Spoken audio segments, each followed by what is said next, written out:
Try not to snot in my mouth.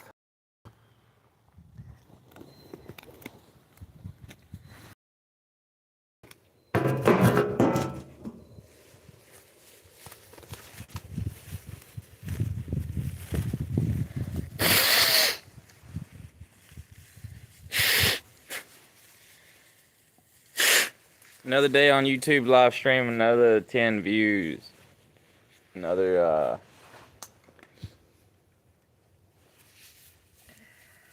5 to 10 minute watch time hours.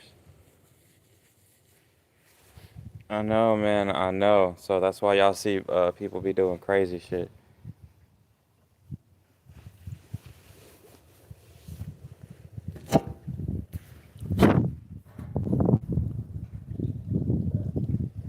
And then that's why you see other people just like ask for money, like straight up just like asking for money and shit. Cause that's like the other route that people go instead of just doing crazy shit. Man, you were so beautiful, dude. You were like the prettiest dog. You the prettiest dog in 5 mile radius. You the prettiest dog. But in a few more years, you gonna get old as fuck. And then you're gonna die. Oh God, I gotta give me another dog. Oh, I gotta give me. If only it was that easy. If only it was that easy. I'm telling y'all, man, don't be getting too attached to your animals because when they die, it hurts. For real.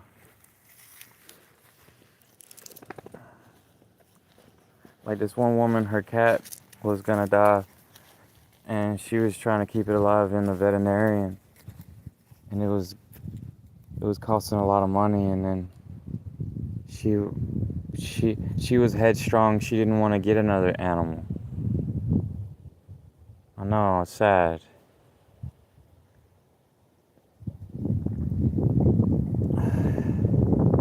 For real, it's really expensive, man.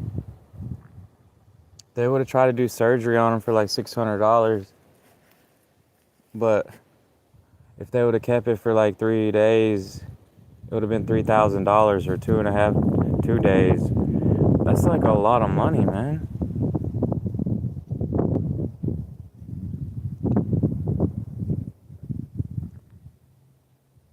You think that they would get better? How long it would take for them to fix it?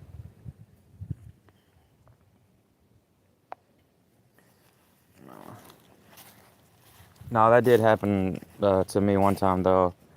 I had a Chinese pug, and then she had babies, and I forgot what it was. It was something about the mammary glands. Ended up taking her to the vet, and it was like $300 for the mammary glands. They did some kind of surgery on that.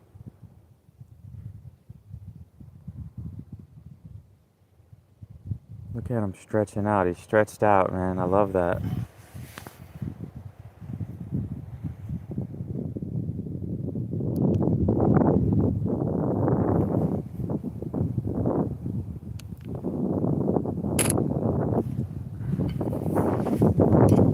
Is it wet?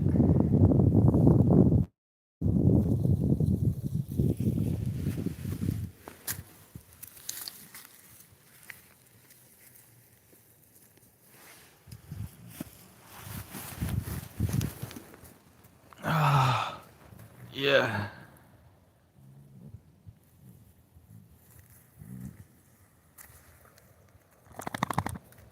I'm grounding now. It's my turn.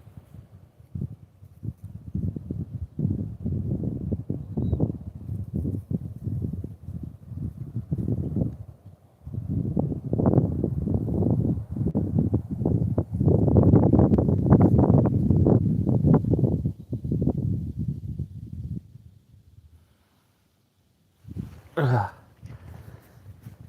The sun's in the way, dude.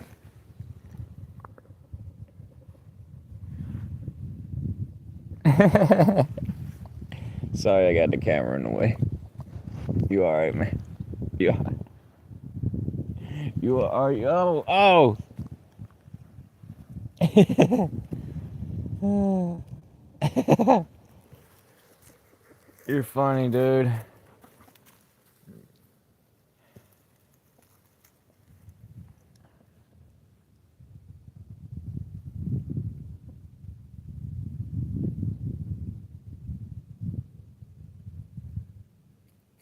Don, fuck off, Don. Couldn't do this around the other chickens, man. They try to attack you. That's why I'm glad they're dead.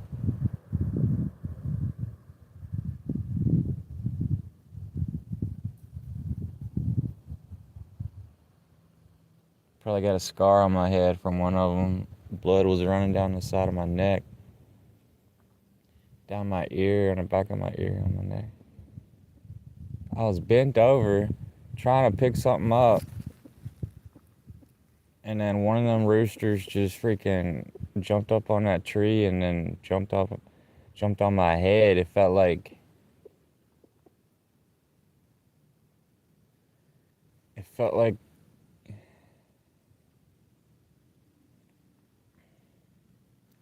it felt like a bag of dirt just like hit my head, but it was like they jump and then they jump with their feet, the bottom of their feet facing first, and then they get the scratch at the very end.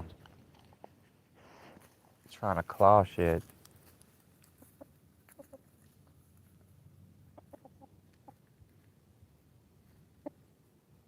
Ain't that right, Don?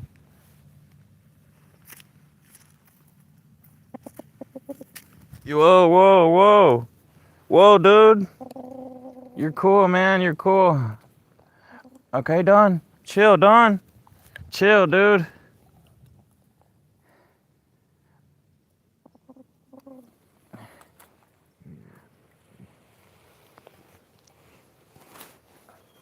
Chill out, Don. Chill out, dude. Oh, fuck. Chill out. Come here. Chill out. Chill out. Chill out. Yeah. Yeah. Yeah. Chill out, Don.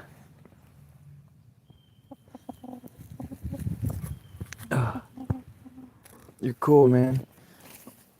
Yeah. I love that chicken.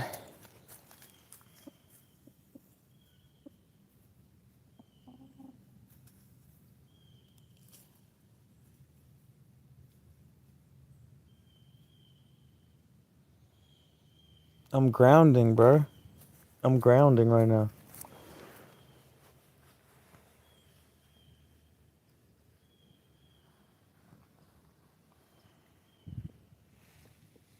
You got dandruff. I need to give you a bath.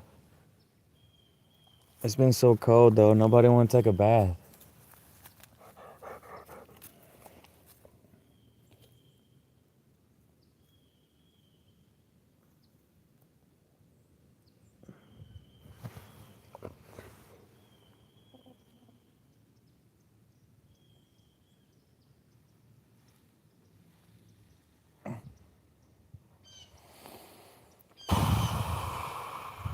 I don't think people realize how much grounding is important. Earthing. Bruh.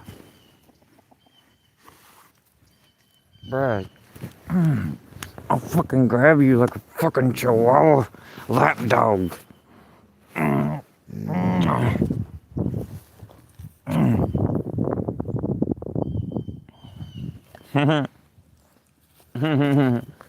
Oh.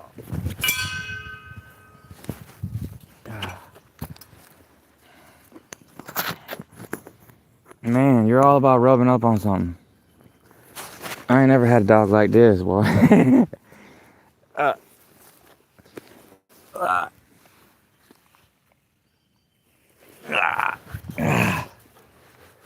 He's awesome. It's the best kind of dog, man.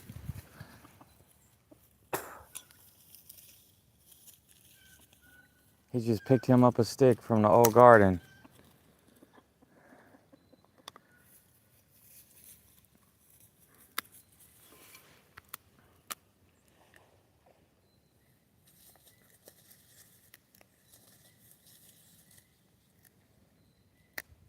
Yeah, another day live streaming on YouTube, another 10 views. More like 10 minutes watch time hours. And I really don't know, y'all. I mix it up with some YouTube shorts. Don't really know.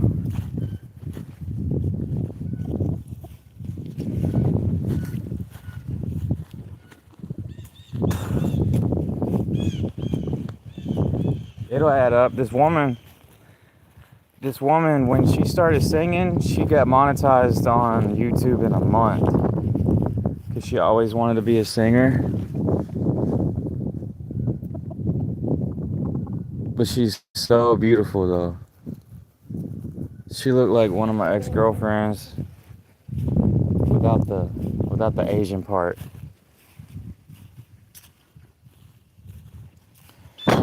She's part native from up there in the northwest, up in Washington State, up there by Oregon. Yeah. She treated me wrong, she did. We both treated each other good and bad.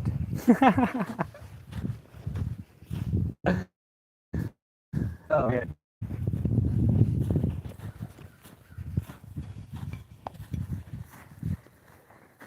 These things are awesome. These like Carhartt overalls, they're freaking awesome. You can wear them up. You can wear them up over your pants. And look, they're not skinny, so that means you can actually put them over something. What's so annoying, all the ankle pants that they make these days is that you can't even fit them over anything.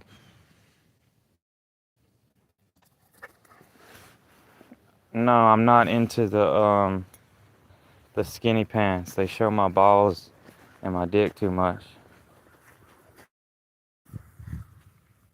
It's embarrassing. What up, Don?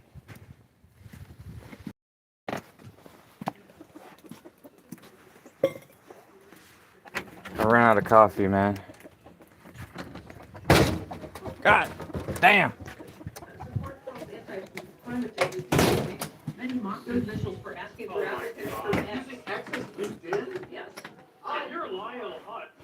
You know how YouTube live streaming is. The pathetic nature of these people. And one more thing I want to say just before we have to go, which is Larry Krasner said, Jeez. we have attorneys general in states and we have police. And I swear, I feel like, do I need to send a cupcake? Too much deep fried food, man. Yeah. If they break the law of your state, it's the way I gotta mix it with sauerkraut.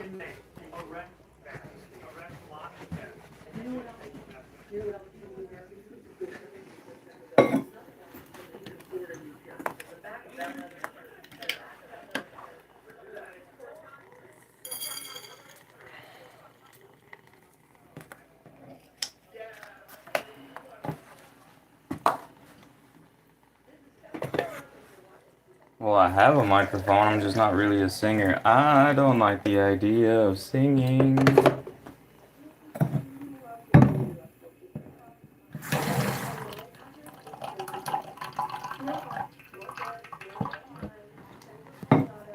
Ah.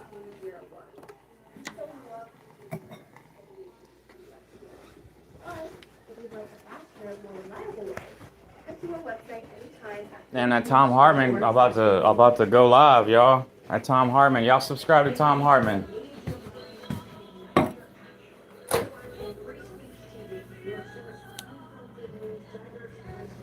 What the?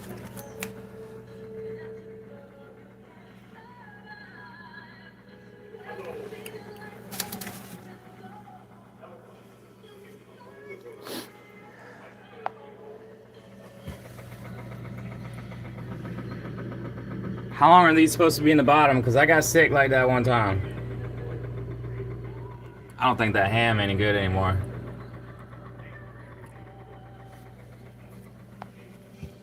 Uh,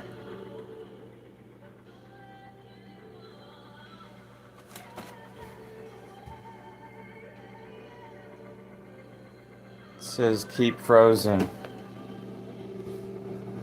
Oh, we got a lot of space right here. Well, it would help if I had a fucking door on this side. This is an old ass refrigerator.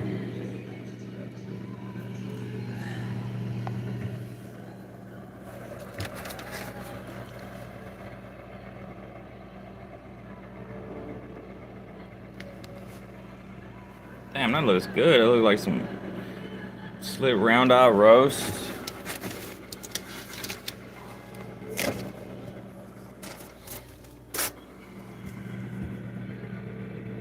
Keep refrigerated or frozen. What?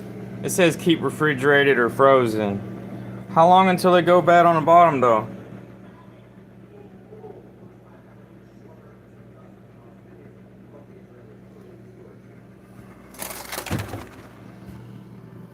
Uh,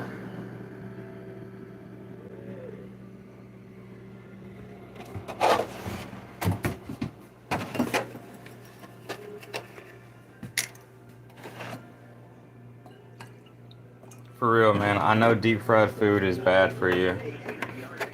I think the world is starting to wake up to that. I'm not the only one.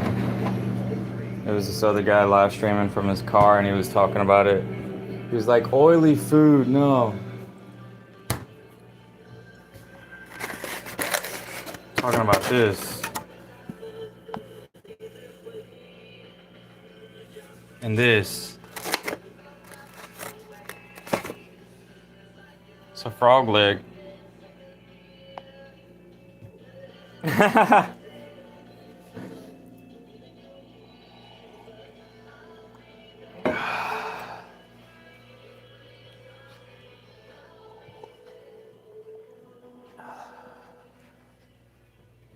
Whether it's our stories, the warmth of our lives. Yeah, Tom Hartman about to come online, y'all. He gonna go live. Y'all subscribe to Tom. Fuck!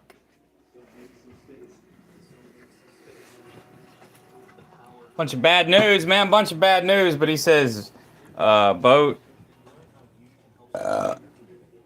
get active and do the representative stuff. Like, do people really do that?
So medic sergeant first class, E7. We went in the first waves of the deployment. And when I came back, I didn't come back the same way as I left. I was in 11 Bravo, infantry.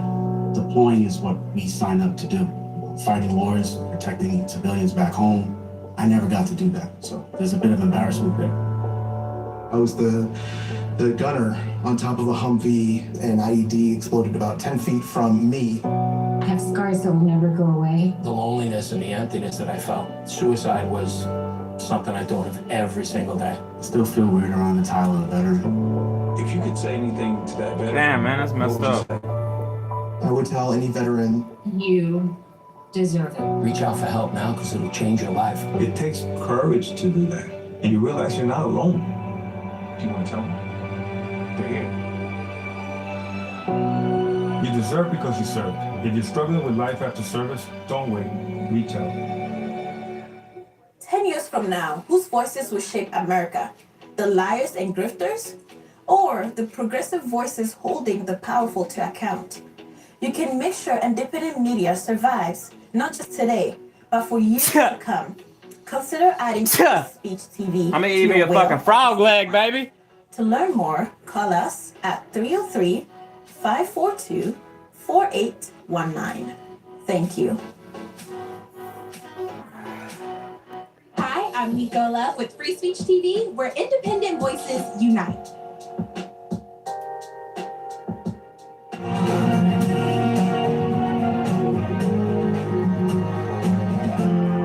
This is the Thom Hartmann Program. Hey, it's a brand new month. That means one less month, fewer month, one less month that Donald Trump is president. How about that? Well, happy February. Rabbits, rabbits, rabbits, as FDR used to say. And a lot going on in the world today, a lot to talk about today, in fact. The Manchurian billionaire, how Donald Trump's rise mirrors every classic intelligence takeover. Also, earthquake, Democrat flips deep red Texas state Senate seat by 17 points. I'll tell you about that. And a pathetic alert. Why is Trump really closing the Kennedy Center? Here's a hint. He failed. In the second hour of our program, analysts trash Republicans for helping Trump avoid a giant scandal. This is mind-boggling. We'll get into that.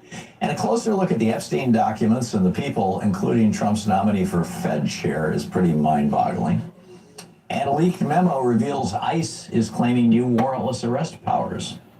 In the third hour of our program, our single guest for the day, Heidi Sigmund-Kuda, is going to talk about separatist zombie armies. Basically, it's about Russian influence campaigns in the United States.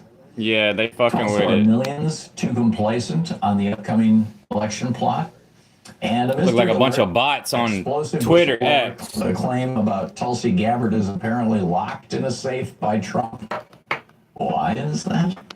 So, a lot going on and a lot to talk about today.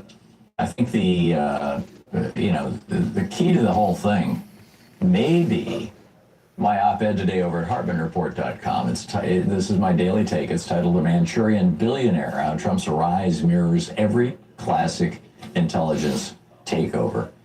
What got me going on this was the British newspaper, the Daily Mail, is out with a deeply researched investigative reporter. There's 4 reporters, including the head of their investigations department and specifically an investigative reporter, Daisy Graham Brown. And it's pretty shocking in its detail. This is a quote from it. They note the files include 1,056 documents naming Russian President Vladimir Putin and 9,629 referencing Moscow. Epstein seems to have secured audiences with Putin even after his 2008 conviction for procuring a child for prostitution. Essentially what this article says, and by the way, it was right up at the top of Drudge. I don't know if it still is, it was yesterday afternoon. But essentially what this article is saying is that Epstein, everybody says, how did Epstein get so rich? Well, obviously part of it was blackmailing wealthy and powerful men. Or supplying them with teenage girls and having them pay literally millions of dollars for the experience. I mean, that certainly appears to look like what's going on. But what the newspaper, what this massive investigative report from the Daily Mail suggests is that Epstein was for years, for decades apparently, running an operation on behalf of the KGB, on behalf of Vladimir Putin, on behalf of Russia, where he would lure wealthy, powerful men to his New York mansion, where Donald Trump spent a lot of time, to his Palm Beach mansion, where Donald Trump spent a lot of time, or to his pedo island, And apparently all the rooms in all these places were equipped with secret cameras. He would record them having sex with young girls and then use that as blackmail material. This is a quote from the article. Quote, intelligence sources believe Epstein was running the world's largest honey trap operation on behalf of the KGB when he procured women for his network of associates. And in exchange for this, he's giving Putin videos of wealthy, powerful men. And in exchange for that, Putin is shoveling millions, perhaps hundreds of millions, maybe even billions, who knows? Epstein was a billionaire when he died, of Russian oligarch money, illegal money, money that came from drug running, money that came from illegal oil operations, money that came from getting around sanctions, and money that came from just good old-fashioned organized crime and theft within Russia. Keep in mind, these are Russian oligarchs who are, generally speaking, members of a criminal syndicate. And by the way, that includes Putin himself. This money is being given to Epstein to, quote, launder, to quote, invest. And what's the way that Epstein and the front people that Epstein is using are laundering this Russian money? Real estate. And who's the real estate mogul who seems to be in the middle of all this? Donald Trump. You'll recall in 2008, Don Jr. said, and I quote, in terms of high-end product influx in the U.S., Russians make up a pretty disproportionate cross-section of a lot of our assets. So in other words, here's the thing. In the United States, in most countries, if you want to buy real estate, you have to disclose where your money came from, who you are, just the basic stuff to prevent money laundering. The United States doesn't do that. We are the outlier in terms of all these different, all the democratic, small d democratic nations all around the world. We're pretty much the only one that says basically, if you want to buy real estate with a bag of cash, cool. And so that's what started happening Russian oligarchs started coming over to the United States with bags of cash, handing those bags of cash to Donald Trump. He would give them a real estate property, which they owned, which they could then sell and say, here's the profit we made, basically laundering their money. Now, this is why Ron Wyden, my senator from Oregon, who is the ranking Democrat on the Senate Finance Committee, which oversees U.S. banking, has been demanding access to Epstein's finances. He even introduced legislation. It's called the Produce Epstein Treasury Records Act. They want to know how much Russian money was given to Epstein and then ended up in Donald Trump's bank account. And the Republicans are stonewalling it. They're refusing to allow this legislation to pass. Which, by the way, would be a good reason to call your two senators right now at 202-224-3121. Because, this is just nuts, right? That they're hiding this. This goes way beyond Gary Hart and monkey business. We're talking about the President of the United States being in the pocket of a foreign power and profiting from it.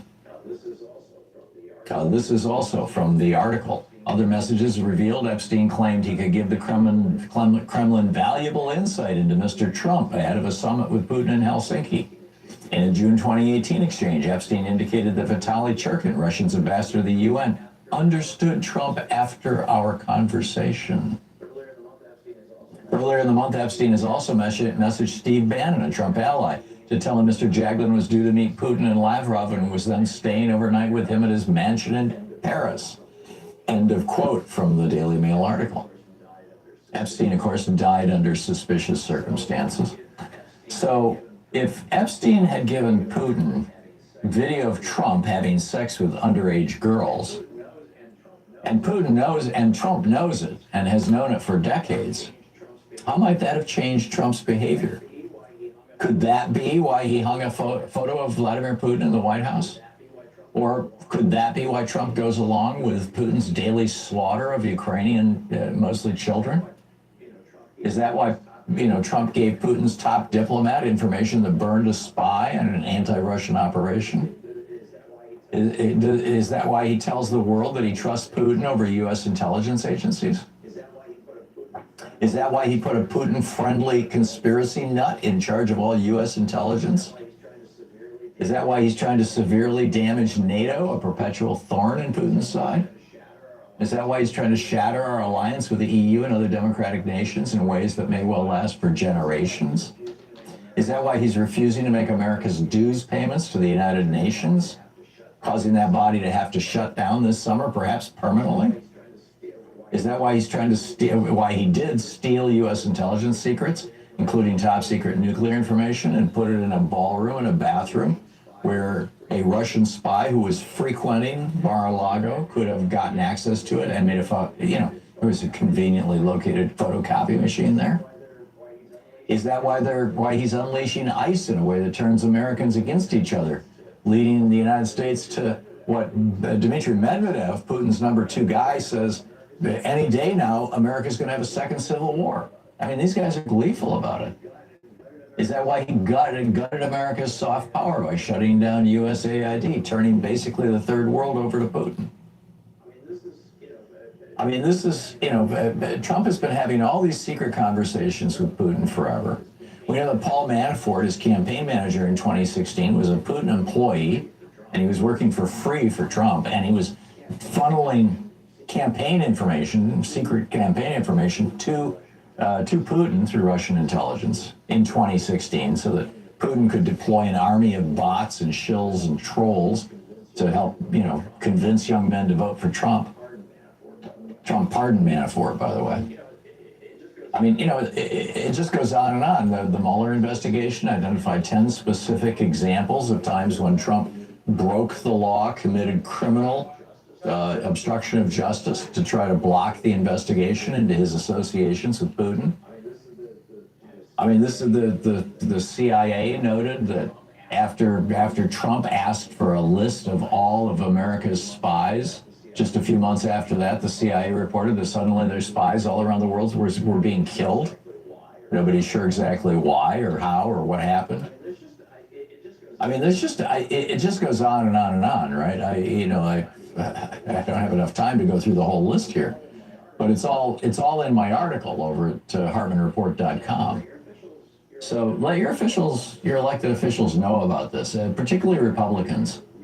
We have to demand real investigations, real consequences, or are we just going to accept that our presidency can be bought and blackmailed and used against America itself? Particularly if you're represented by a Republican. We want to know what's going on here. 202-224-3121 is the number for Congress for the switchboard. And I'll see you in the streets in March, next month, March 28th. Stick around. It's the Manchurian Billionaire, right? Stick around. We'll be right back.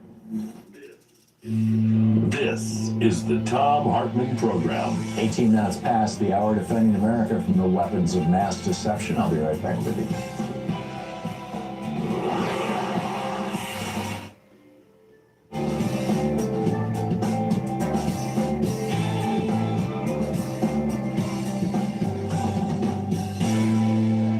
And welcome back. Sue Ellen in St. Simons Island, Georgia. Hey, Sue Ellen, what's on your mind today? Tom, I've got just one quick question, and I'll take my answer off the air. Do you think that the Supreme Court is compromised by the Russians as well? Thanks. No, I think they're compromised by the billionaires who, several of these billionaires have interests that seem to go along with the Russians. You've got, a number of billionaires who have expressed doubts about democracy. They're supporting Trump in ways that clearly contradict traditional American values and more accurately reflect Russian values, or at least Putin's values of autocracy and dictatorship. But whether, we know that Clarence Thomas was taking bribes, for example, so I doubt he could be blackmailed about that, although maybe something Ginny did, I don't know. Alito, Kavanaugh, Kavanaugh's got a pretty sketchy past. Maybe he's being, I don't know, but Sue, I don't have any specific evidence for any of that. But that's a great question. Thank you very much for calling and asking. Josh in Miami, Florida. Hey, Josh, what's on your mind today? Hey, Tom. Hey, Josh. I'm a big fan since the Air America days. How are you? Thank you. I'm fine. Hope you are too. Oh yeah, it's chilly down in Miami. Yeah, I've heard. The reason I'm calling is there a way for a Democrat to ask for a discharge, or not a discharge, but to vacate the chair? I feel like that majority is so slim, and there would be a couple of Republicans probably that would join in. Mm-hmm. Wouldn't that be a good course of action, or what are your thoughts on that? Well, this is a great question for me to ask Ro Khanna or Mark Pocan the next time they're on the program. It seems to me that would be a possibility, but number one, I believe you have to either have 7 or 9 people right now to request that the chair be vacated. Certainly, there's enough Democrats that they could do that. But number one, you might get somebody even worse than Mike Johnson. And number two, in all probability, the Republicans would simply vote to replace Mike Johnson with Mike Johnson. I mean, my guess is that it wouldn't have any impact, or they would be doing it already. But we have guys like Massey, right, and people like that. Well, there's a handful. I mean, you've got Massey, you've got Don Bacon, you had Marjorie Taylor Greene. For a brief while there, there were a couple of other Republicans, who were willing to speak out. But I think that by and large they've all been cowed. I agree with Mark Pocan's analysis. I don't know for sure that it's true, but his argument is that there's a number of Republicans who are willing to go against Trump, but they're not willing to do it until after the primary's over. They want to make sure that they get reelected first. So, we'll see. But the primaries will be over pretty much in June and July. So stay tuned. This summer's going to get very interesting. No question. I just think it would be a good way to at least drive the news cycle for a bit and get people talking about it. Indeed. Josh, thanks a lot for the call. Great question. Great idea. 22 minutes past the hour. I'll be back with more of the news of the day and your calls in just a minute. Stay with us.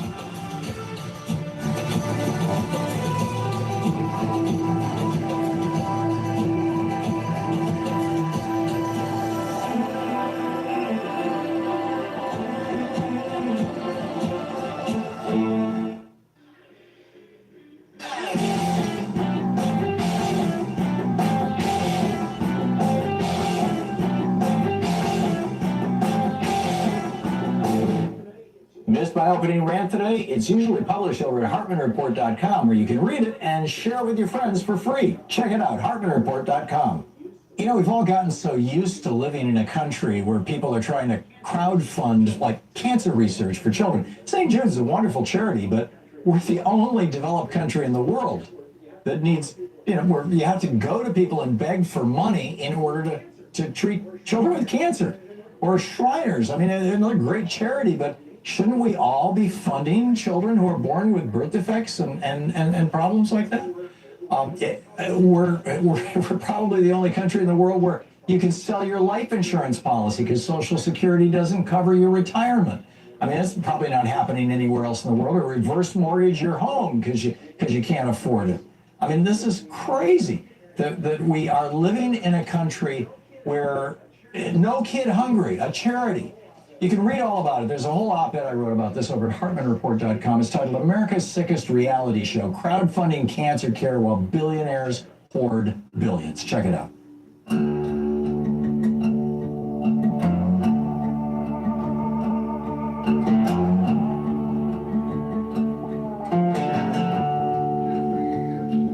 Jeffrey Epstein knew the doors, knew the men, knew what for. Private rooms, camera stare, power traded behind the threat. Donald Trump crossed that line long before the primetime shine. Secrets filed, leverage saved, a future on the man half made. 6 ounce secrets, dead and free. That's how you bind a man for years. You don't need change. Don't need force, just something he can't afford to expose. Russian money filled the gap when the banks all closed the map. flowers sold, no questions asked. Dirty cash moved clean and fast. Calls went quiet, notes destroyed. Translators pushed aside. A note he stood next to Putin. Chose his side, said he trusted him while allies burned alive. Sex and secrets, dead in fear. That's how control stays disappear. He didn't slip, he didn't stray. He did what leverage makes you obey. The sets don't resist the hand. They convince themselves they planned it. 25 minutes past the hour. Welcome back. So in Texas, there was a special election, and for Senate down at District 9. Now this is the Texas State Senate, so this is a local election. And this district went to Donald Trump in November, just, a year ago, 13, 14 months ago, went to Donald Trump by 17 points. Okay. And the Democratic candidate, Taylor Emmett, won this 57-42 against his Republican opponent. That's a 14-point margin for the win. And when you add that to the 17 points that Trump won that by in the last election, what you're looking at is a 31.4 point swing. I mean, that's massive. The Democrats are just gleeful about this right now. I mean, this is Texas. This is a Texas senatorial district that went by 17 points for Trump, was just lost to the Republicans lost this by 14 points. The Democrats won it by 14 points. If this holds across a series of elections across Texas come November, you're going to see, I think we can be looking at a political realignment that's, kind of on the order of what we saw when Ronald Reagan was elected. Just a sweeping of the nation. We'll see. We'll see. But, I'd say hang on to your hats. It's going to get wild. You're listening to the Thom Hartmann Program. Call 202-808-9925. Meanwhile, Donald Trump is shutting down the Kennedy Center. I'll tell you about that after the break, and I will pick up your calls. Stay with us.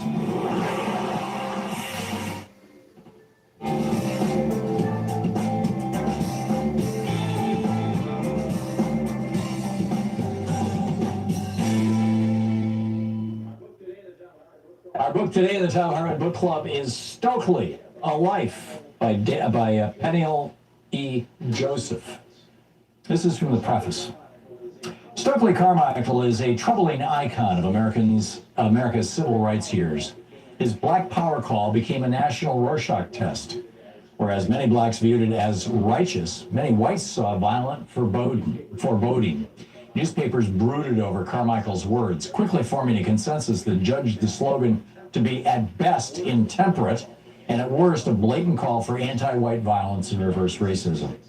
In 1966, Black Power reverberated around the world, galvanizing blacks, outraging whites, and inspiring a cross-section of ethnic and racial minorities. In 1969, Carmichael left the United States for Conakry, Guinea, where he reinvented himself as a roving Pan-Africanist organizer and professional revolutionary.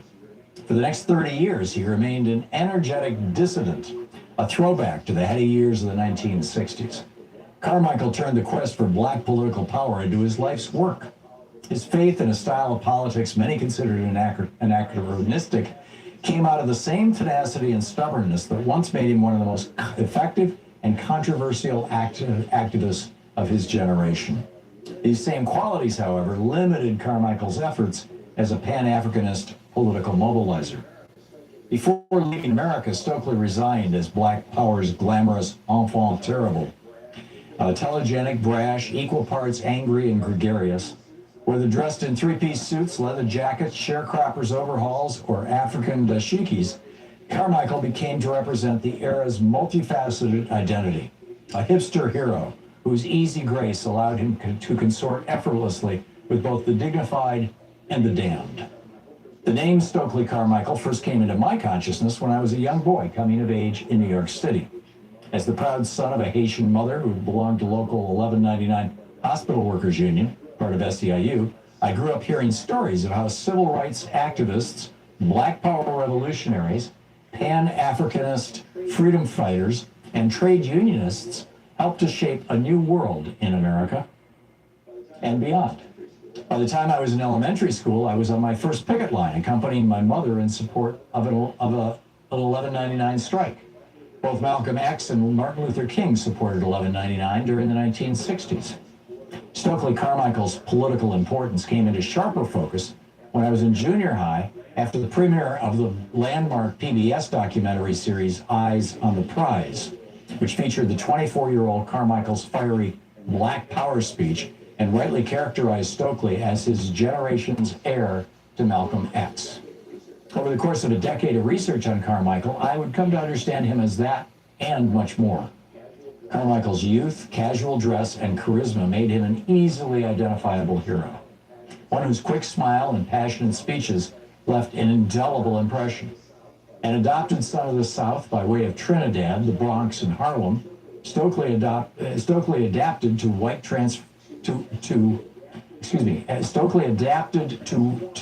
while transforming whatever environment he encountered.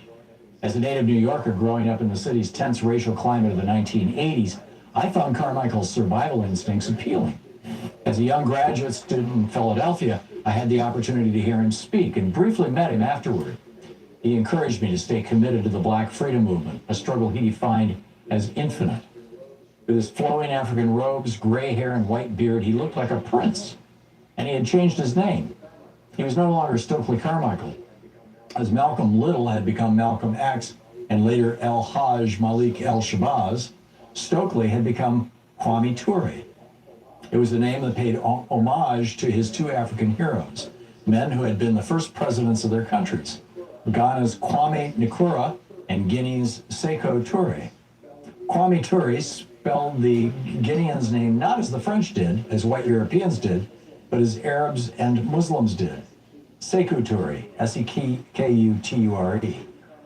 As a college student, Carmichael helped transform America by organizing sit-ins, demonstrations, and voter registrations during the civil rights movement's heroic years, a period that roughly encompasses the decade between the 1954 Brown v. Board Supreme Court decision, desegregation decision, and the 1965 Voting Rights Act, and has become enshrined in public memory through national holidays, films, commemorations, and monuments. Carmichael's deep sense of justice contributed to his evolution into Kwame Ture, the Pan-Africanist revolutionary and anti-capitalist organizer who moved to West Africa and remained tenacious in the face of searing political setbacks. Carmichael ultimately judged America incapable of creating the free and just world he had struggled for as a young man. But despite living in Africa for the final 30 years of his life, Carmichael's legendary stature as a Black Power activist lingered even if many ignored his lasting contributions to civil rights struggles that included a bruising quest for the vote in the Deep South. Although today largely forgotten, Stokely Carmichael remains one of the protean figures of the 20th century, a revolutionary who passionately believed in self-defense and armed rebellion, even as he revered nonviolence. The book Stokely, A Life, by Peniel L. Joseph.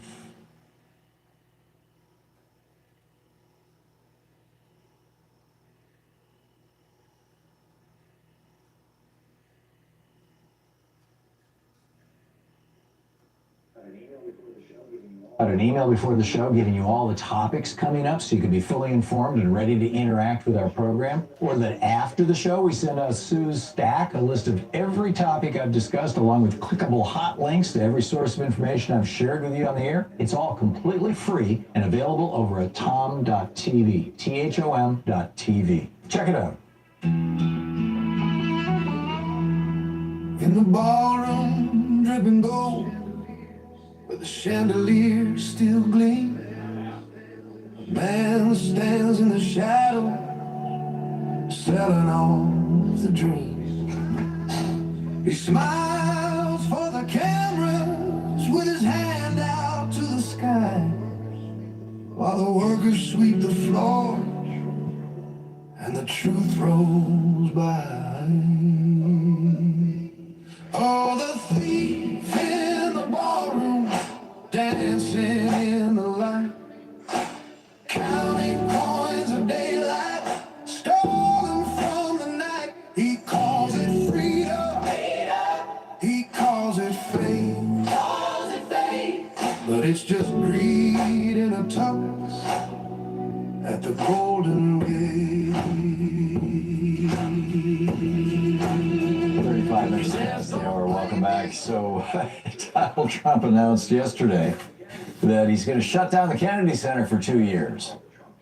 It's now called the Trump Kennedy Center, the Trump Center, whatever. Why? Well, because nobody will play there. I mean, you know, excuse me, all of the really good, high-quality acts, are you kidding? We don't want to be associated with Donald Trump. We don't want to have anything to do with this guy. And he put his name on this thing, and, you know, in violation of an act of Congress. I mean, he broke the law to do it. You know, the law, of course, doesn't matter to Donald Trump because, you know, 6 Republicans on the Supreme Court told him, you're a special boy, Donnie. You can do anything you want. You could shoot somebody on Fifth Avenue. You could send SEAL Team 6 after your political opponents and have them killed. That would be just fine. As long as it's an official duty, you are immune from prosecution. And he took it seriously. And, you know, he's just doing all kinds of stuff that he knows is blatantly against the law. Now, they didn't give him immunity from impeachment. And that's, of course, why they're you know, hysterically trying to rig the 2026, the November elections this year. Are they going to be able to pull it off? Well, I think probably in a few states they will. My guess is Georgia is pretty high up on that list. We'll see. But nationwide, I don't think they have a chance. So what's on your mind today? Dennis in Aptos, California. Hey, Dennis, what's up? Yeah, I noticed that the major media didn't delve into one of the stories in the Epstein files from Friday about Trump and this Katie Johnson. Just wanted to mention that. I guess that, you know, they don't want to be sued, but, you know, Free Speech TV or other podcasters do it.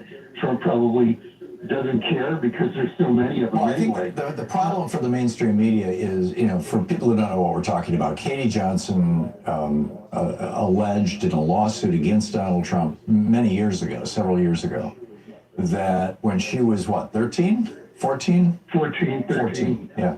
That he not only raped her, but then threatened her if she ever spoke to anybody. And she hired a lawyer. As an adult, she hired a lawyer, and she sued, and she made this allegation. And as soon as it became public, she got doxxed, she got threats, she went into hiding, and she dropped the lawsuit. And nobody has seen her since. I mean, nobody knows where she is or even if she's still alive. And you know, so from the media's point of view, you know, she dropped the lawsuit, so it's a non-story. I think that's the way they're looking at it. Yeah, there's another thing I saw on MSNBC. This was a few weeks ago. I think it was Tim Snyder, the historian. He was on, and he said something that really had my mind going. He said, you know, he was talking about how bad things are right now. And he said 2026 is pretty bad, but it's better than 1926, and it's better than 1826. And then I turned to my wife and said, but it's not better than 1976. Yeah. What's your take on that? 50 years ago, I think things were better than they are now, definitely.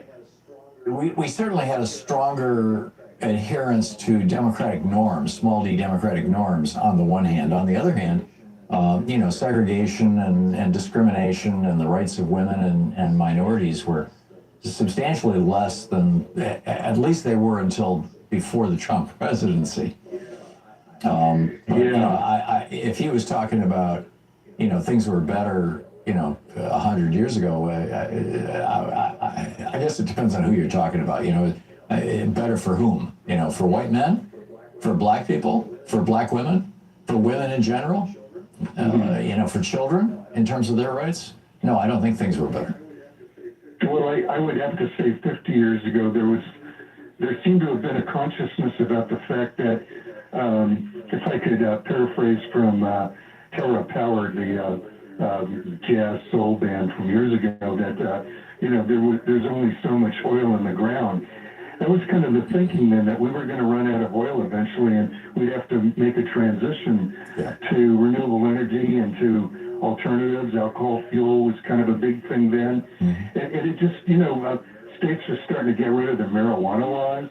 It was 10, 12 years after Civil Rights and Voting Rights Act. I think things were, I will just say this, to me, things were going in the right direction. And then Reagan got elected. Yeah. And, when my sister, she's been dead for a long, long time now, she voted for him, and she was this total barefoot hippie in 1970 and turned conservative girl by 1980. I couldn't believe it when she told me she was going to vote for Reagan. And she was 3 years older than me, and I'm 71 now, so that would have made her, I think she was 29 then in 1980. So to me, that was the turning point. Reagan getting elected, things started to backslide. Even there were little shots taken at, voting rights and civil rights, and we talk now about, well, they got, they made DEIA practically a cuss word. Yeah. But those things started with Reagan's first term. And it just continually got worse. And not just Reagan's first term. The Heritage Foundation's mandate for leadership. I mean, that was the 1980 version of Project 2025, and Reagan did more than half of that stuff in his first term. I agree with you, Dennis. As I've said so many times in this program, Luis threatens to put on my tombstone, it all started with Reagan. It's like my mantra. But it's true. It's absolutely true. Dennis, I have to move along, but thanks for the call. Nice to hear from you. Dave in Buffalo, New York. Hey, Dave, what's on your mind today? Hello, Tom. Hey. The photo of with Alex Petrie kicking the taillight out. There's a photo out there. They freeze-framed the video, and the top, they've cut the picture in half, and the top half shows the video or the vehicle with a nameplate, and everything is positioned in a certain way. And then they recaptured the same kind of picture, and the nameplate of the vehicle, and everything else isn't exactly the same. The position of Alex and all that. And then the Epstein thing about Epstein, it's really gotten, it's turned out that Epstein is alive. Possibly that Anthony Dean, Tony Rodham had died a couple months prior to Epstein's supposed death. And when there's no frontal picture of Epstein in the morgue, but there's a side picture, and it turns out that there's a bump on the picture, and it looks like a bump on Tony's Rodham's nose, and it's the side picture. And then when you look at the ear structure and the inside of the ear, and you take a picture and look at the side picture of Rodham's ear structure, they're the same, and it's not the same as of Epstein. No, I get it, Dave. There's some wild conspiracy stuff out there on the internet. This is among them. I just because somebody puts it on the internet, even if there's a picture attached to it, doesn't make it real. Dave, I'd be very, very careful. No, hang on a second. The military, the Mexican authorities have arrested a former military associate of Jeffrey Epstein in Mexico City, and they got compromising footage of Epstein's allies. The arrest is linked to child sex trafficking ring. The footage might be just the tip of the iceberg. Sources say the associate, allegedly a part of a larger network, was involved in Epstein's dealings. This could be a major breakthrough. And thank you. Yeah, well, we'll see. We'll see. Dave, thanks for the call. I'm unfamiliar with most of what Dave said, so I can't comment on it. What I do know is that the volume of wild claims and disinformation designed to make us think that we just can't believe or trust anything has just exploded in the last year, and much of it is coming out of Russia. You're listening to Thom Hartmann. Visit ThomHartmann.com for audio and video archives. And the rest of the disinformation appears to be coming out of the White House. 44 and a half minutes, about 45 minutes past the hour. Back with more of your calls in just stay with us.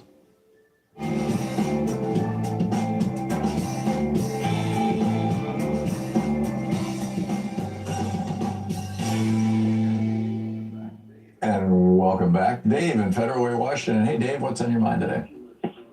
Hey, not too much, Tom. Hey, look,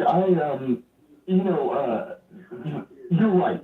Trump is an asset of the Kremlin, okay? I don't think he is a traditional or a direct asset, all right? They're not, in other words, they would not ask Donald Trump to tell them about, the F-47, the next generation fighter. Why? The Trump named after his presidency, the F-47, right? Because he's dumb. it wouldn't, the information. He doesn't pay attention to details. He's not the kind of spy who's going to, gather all kinds of stuff and pass it along to the KGB. Instead, he's the kind of proxy. He's the front man. He's the useful idiot. He's the Manchurian candidate. He's the guy who does what they want rather than tell them what they want to hear. And what they want is the destruction of NATO. They want the destruction of the European Union. They want the dollar to no longer be the reserve currency of the world. I don't know if you caught this in the Financial Times on Saturday, that President Xi has now officially said that they want to make the yuan, the Chinese currency, the official reserve currency of the world. They're taking on the dollar. This is what I was ranting about last week, about the danger associated with that, at least to us Americans. So, it appears to me like Trump is doing absolutely everything Putin and arguably Xi would want him to do. But whether he's a spy in the classic sense is I think up for debate. Yeah, well, and ironically, it's the influence operation the Kremlin's running against the Republican Party writ large that's going to get us in World War III by 2030. Against the Republican Party? Yes. And before I sound like a little snotty know-it-all, I fall for it. Alex Berg, great guest host. I get mad at Russia and Trump, okay? And I said, look, Russia has got a follow-on to, they've got a follow-on to the Wagner Group. It's called the Africa Corps. And they're doing all this heinous, terrible stuff across Middle Africa, the old French colonies of Africa. But look, a lot of it's exaggerated. And why would Russia exaggerate in a bad way what they're doing? Like, organ stealing and stuff like this. Why would they do that? Well, because it appeals to MAGA. Okay, racism appeals to MAGA. They have launched and are continuing a successful influence operation against a large part of the United States. And to tell you the truth, the CIA is still running everything. They are going, this is all old stuff, Tom. And it's going to be successful in the short term. They're going to break up, they're going to create an independent Balochistan. They're going to create an independent Kurdistan. They're going to carve up some seriously powerful countries. And by 2030, U.S. forces in the Korean Peninsula are going to fall under a Korean commander. All right, what's going to happen is they're going to put the same exact pressure on North Korea, and then the Western Army will end up on the banks of the Yalu River. And China said this is a red line. China is going to experience major geopolitical tension on both those. You don't think China has a fairly high level of control over what's his name? They will have, Kim Jong-un, China will have no choice but to go, because they don't do what Russia does, okay? They try to influence billionaires and steal tech. What they're going to do is they're going to end up having no choice but the nuclear option. We are going to be eyeballs deep in World War III by 2030, I guarantee it. Well, I hope you're wrong, Dave. I never argue with intelligence agents, though. Dave, thanks for the call. We'll be right back.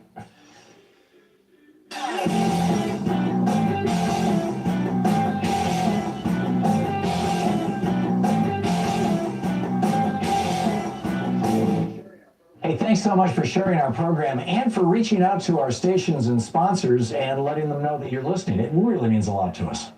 Human beings have a couple of unique characteristics. The first is that we can be very tender and loving and concerned and caring toward people we perceive as being our group, us. We can also be extraordinarily violent against people that we consider to be them, if we think of them or this other as a threat. Probably the classic example of this is Adolf Hitler convincing Germans that, Jews were a threat to them and good Germans going along with the Holocaust. Well, this othering is built into our DNA. This is, ancient stuff. And the Republican Party, since the time of Nixon, when he started, picking up the white racist vote after Democrats laid it down in the 60s, the Republicans have been using this to try to other minorities in America as a political strategy. And this is really deadly stuff. There's a whole op-ed about it over at HartmanReport.com. Is othering human nature's deadliest instinct? Check it out.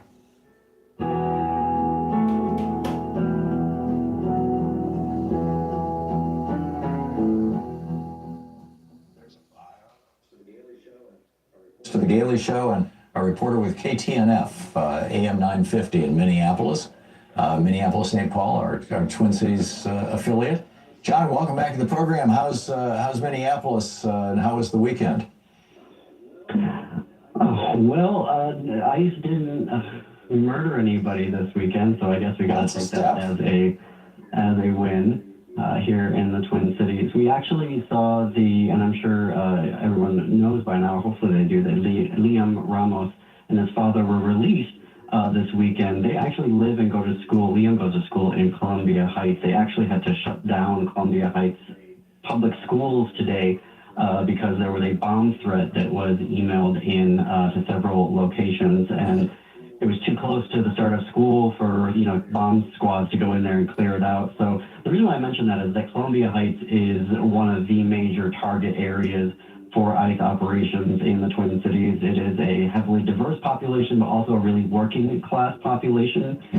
So it was really disappointing to see that we couldn't celebrate the win of Liam coming back, where clearly people are targeting that area and targeting those school districts. And found out, I was on a call last night and heard a sobering statistic that 1 in 6 students in the Twin Cities are not going to their school right now. They're either doing online learning or they're just not going. Is this because they are or have a member of their family who's an undocumented immigrant, or is this because it's just it's scary and particularly if your skin is brown, even if your family's been in this country for a century, who wants to get dragged off? Why is this? Exactly. It's largely related to either their family members that are having immigration, either they're undocumented or, we keep hearing stories over and over and over again of people who do have valid papers, a green card or work visas, and they have no criminal record, and yet they are still being rounded up. And schools really are a target area. I think folks are thinking of businesses and other, public areas, but schools have really become the ground zero for a lot of ICE activity here in the Twin Cities. So it unfortunately does make sense that there would be a lot more online learning options, and that 1 in 6 kids would say, not worth it to go in there. Yeah. Amazing. Well, kids aren't going to fight back the way adults do either. So, you get these masked cowards.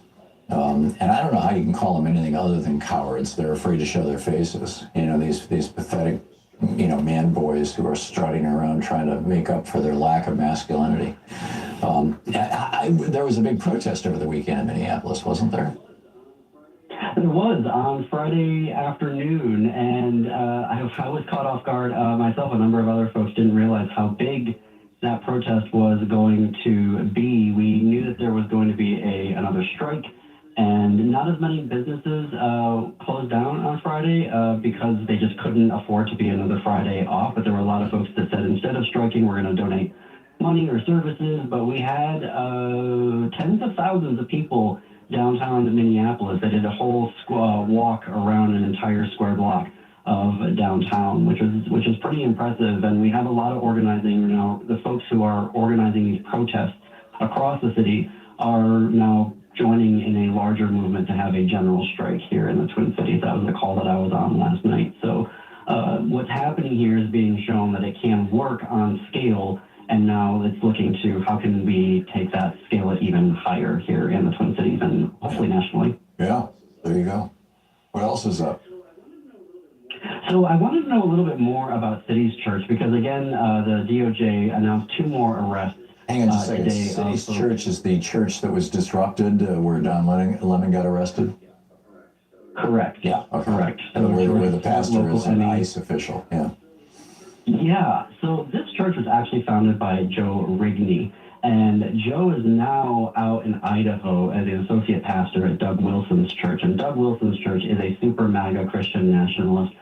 Secretary of Defense, the Access is a member of it, and this is an organization that really does feel like they need to take over the government. And I was wondering, like, why is DOJ protecting them so much?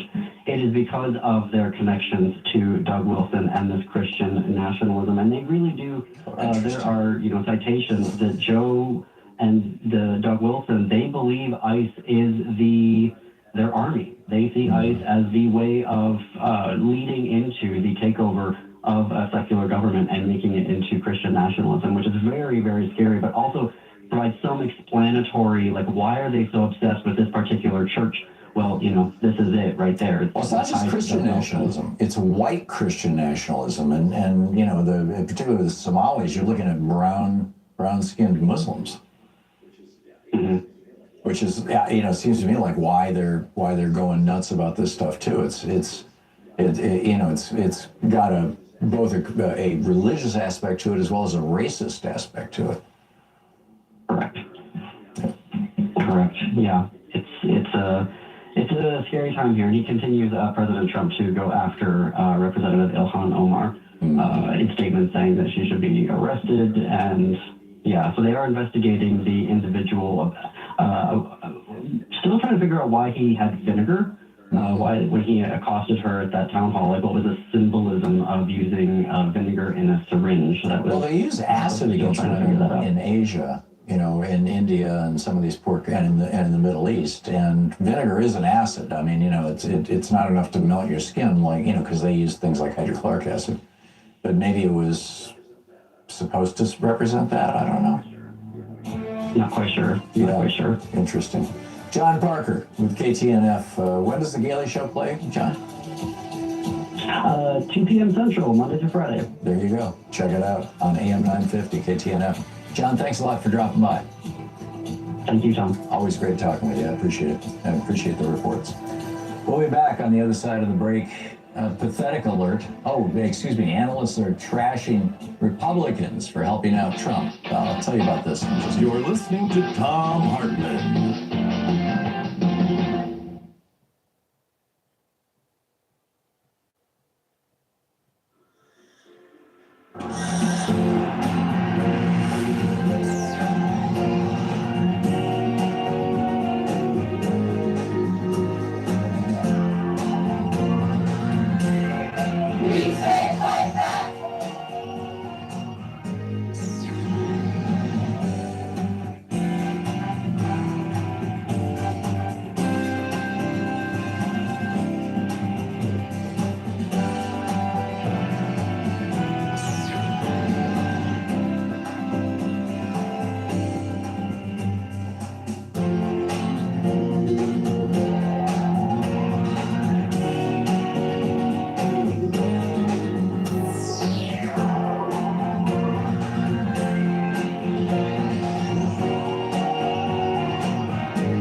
Our book today in the Tom Hartman Book Club is by Brian J. Karam. It's titled Free the Press, The Death of American Journalism and How to Revive It.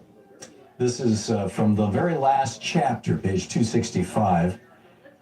Okay, America, let's do a little financial check-in. Where is your money going? Do you know? Oh, right. Straight into the pockets of billionaires who definitely need another private jet.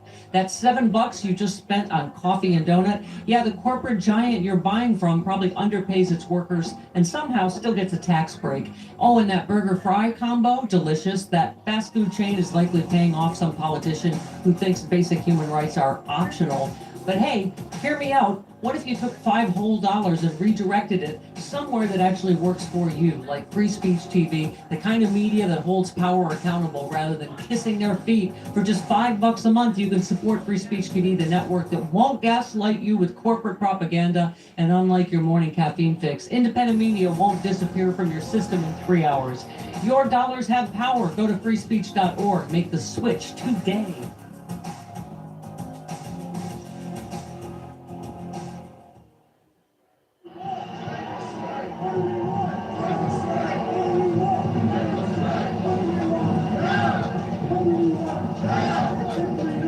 The banner says defend democracy. It's time for a general strike.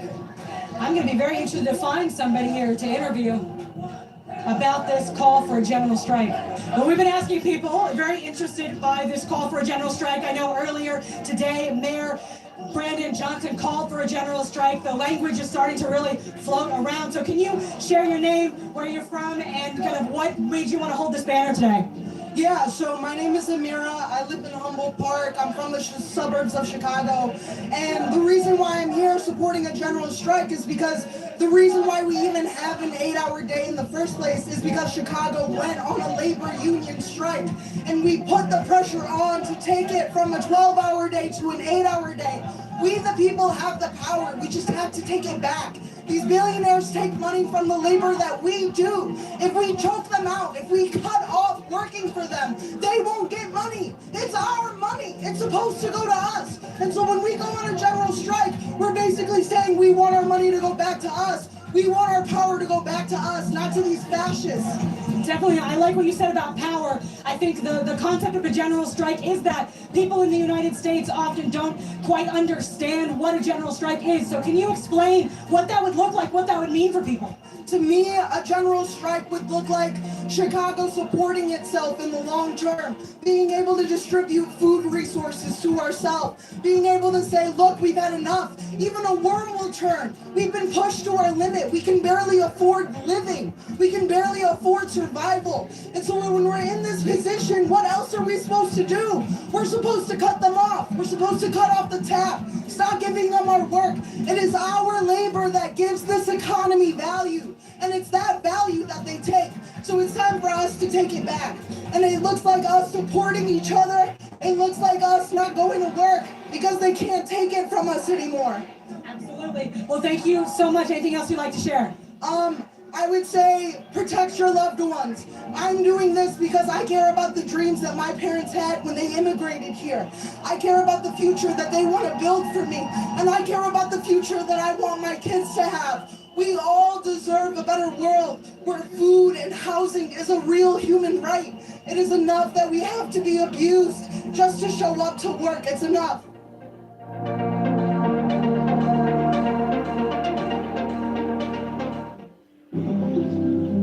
We all deserve a place to call home. That's an American dream.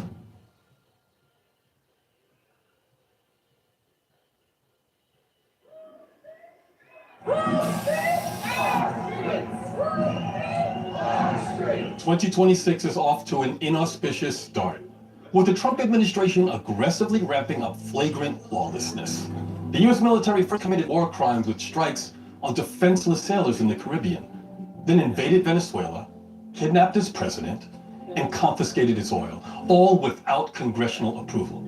Before that, the administration took aim at Iran and Nigeria and is now flexing its imperialist ambitions at Colombia, Cuba, Mexico, and NATO allies Denmark and Greenland. The authoritarian playbook is being used to infiltrate our cities, intimidate our neighbors, and detain law-abiding immigrants and brown-skinned citizens with federal agents. In Minneapolis, Renee Nicole Good, a mother of 3 and citizen of conscience, was brutally gunned down by ICE. Hey y'all, this darkness, it's gotta give. What about the Constitution and international law? Where's the accountability? Where are the checks and balances that were created for days just like this? It's gotta start with us. Yes, it's critical that we demonstrate our collective opposition with mass public actions, non-cooperation, and non-violent civil disobedience. But let's not forget that our electeds answer to us individually too.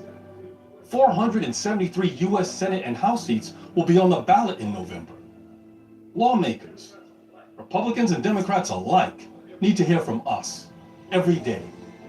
Phone calls and office visits have proven most effective. Reach your lawmakers by calling the U.S. Capitol Switchboard at 202-224-3121.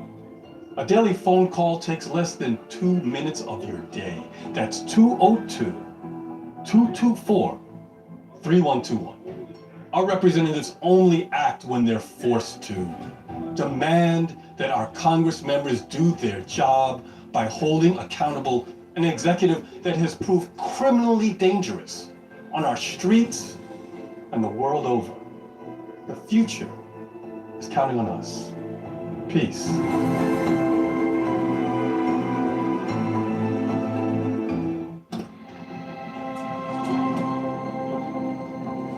The impact of a meal goes well beyond feeding our bodies.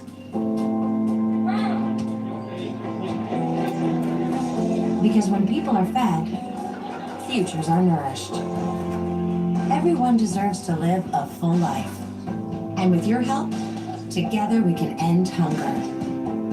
Join the movement at feedingamerica.org/act now.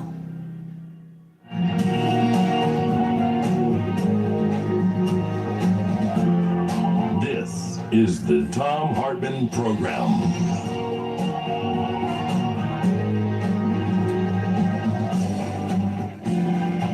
Welcome back to the second hour of our program. Mind-boggling corruption.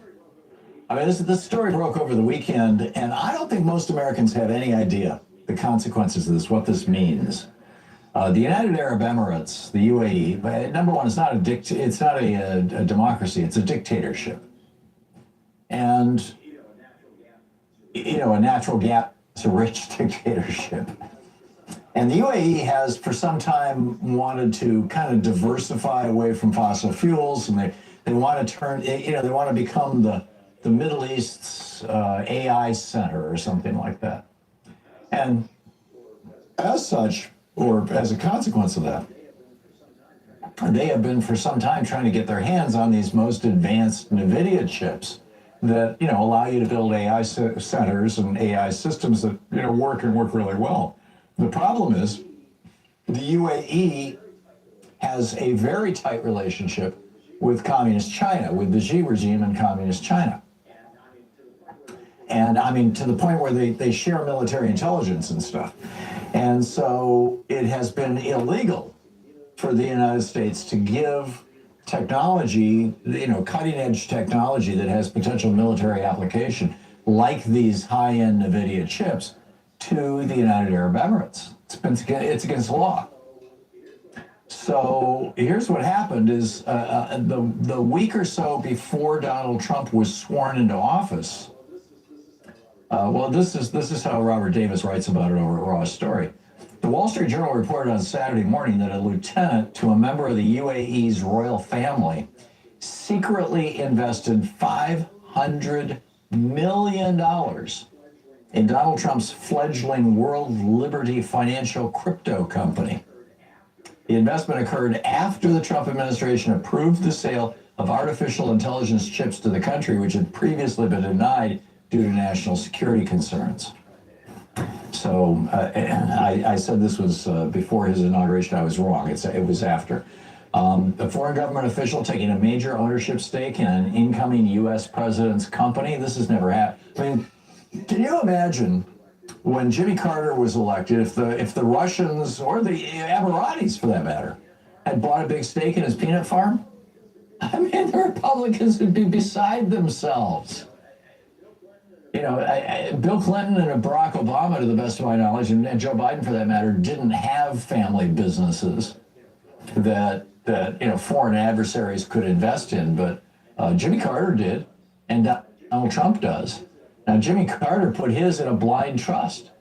In fact, it was so blind, he didn't know what was going on during the 4 years of his presidency, and the guy who was running the trust almost bankrupted his little peanut farm.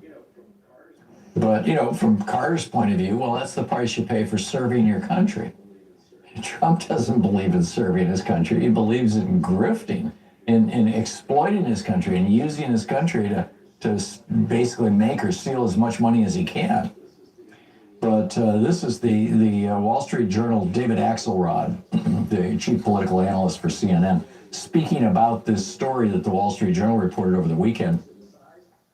He said the size, scope, and implications of it are unprecedented and mind-boggling. Will this Congress, which brayed endlessly about the Biden crime family, probe it? Not a chance. In part, now this is fascinating. Comer Pyle, Jim Comer, he's the head of the House Oversight Committee. He's apparently running for Kentucky governor next year. So anyhow, this is what David Axelrod said. He says, in part because the House Oversight Chair is running for Kentucky governor in 2027, he would never do anything to touch Trump or hurt his chances in the primary. Excuse me, it was Jonathan Miller, Politico's senior political columnist, who said that. I had it wrong. John Fugelsang is calling them freedom bribes. Jorge Gonzalez, former journalist, posted, Trump is a fire hose of impeachable and criminal offenses. The country has become numb to it. His secret has always been to overwhelm the public with insanity. So on the Sunday shows, George Stephanopoulos had Todd Blanche on. And, said, what's the deal here? $500 investment from the guy that they call the spy sheikh because of his tight relationship to China. And suddenly we're giving chips to this guy. And they're giving Donald Trump $500 million. And Blanche is like, yeah, it's not a big deal. He says the Biden family and the Biden administration didn't do exactly the same thing, and they were just in office. Or as if they didn't do exactly the same. No, I'm sorry. Hunter Biden being on the board of Burisma, the Ukrainian oil company, and making $5 million for that. That looks bad. And it's pretty, it's skeezy, right? It's sleazy. But there wasn't a change in U.S. policy as a result of it. We didn't, break our own laws. We didn't violate our own safety, frankly. Our national security. We didn't violate our own national security so that Hunter Thompson could make a few $1 million. In this case, this is Trump and his sons making $500 million. Stephanopoulos quoted a law professor who said that this is a clear violation of the Foreign Emoluments Clause. This is in the Constitution, that the president may not take anything of value. But he took $500 million. Ty Cobb, who used to be Trump's lawyer in the White House, right? He said, I would have advised you don't do business deals with families of foreign countries. It taints American foreign policy. Yeah, gee, thank you, Captain Obvious. Jim Stewartson over at mind-war.com is writing the headline, The Cabal is Real, Epstein's Project to Screw America. He knows it's been 40 days after the law required the Epstein documents to be released and required there to be a report about what was being released and what not and why. That report has never happened. Only half of the documents have been released. And of the ones that have been released, apparently they've been scrubbed of any meaningful mention of Donald Trump other than the allegation that he raped a 13-year-old who tried to bite him on his mushroom. So, Jim Stewartson noting it's highly unlikely the most damning evidence is still hidden. Todd Blanche said that they would not release material showing death, physical abuse, or injury. Not sure what that's supposed to mean. Or things that are subject to an ongoing investigation, which, Pam Bondi has opened. But Trump is mentioned thousands of times in these documents, and he's frequently described as essentially a violent sexual sadist. Now, it doesn't mean he is. It means he's been accused of it. But, what would I be saying if I were a Republican and this were Bill Clinton? We'd be saying, well, where there's smoke, there's fire, right? And then Elon Musk pops up.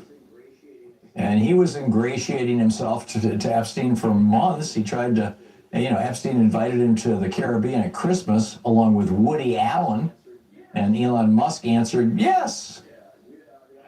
Yeah, these files also provide new documentation of the relationship between Epstein, Peter Thiel, and foreign intelligence services, including Russians and Israelis, Mossad. Epstein's influence, according to Jim, he says he was on a mission to help Putin subvert the United States, including setting up an alternative to Bitcoin called BRIC over a decade ago. Epstein was deeply invested in helping Putin economically defeat the West. Going back to 2013, at the time Trump was in Moscow with his Miss Universe pageant, Epstein was brainstorming ways to reinvent the financial system of the world to benefit Russia. It's one of the primary goals of Vladimir Putin is the destruction of the U.S. dollar as the world's reserve currency. Again, I talked about this last week at some length. I get it. It's a wonky topic. People fall asleep when you talk about the reserve currency. But over the weekend, on Saturday, I believe it was, maybe Sunday, the Financial Times, one of the top stories on the Financial Times, at least online, was President Xi comes out and officially says, we, the Chinese, are going to replace the dollar with our currency, the yuan, the Y-U-A-N, the yuan.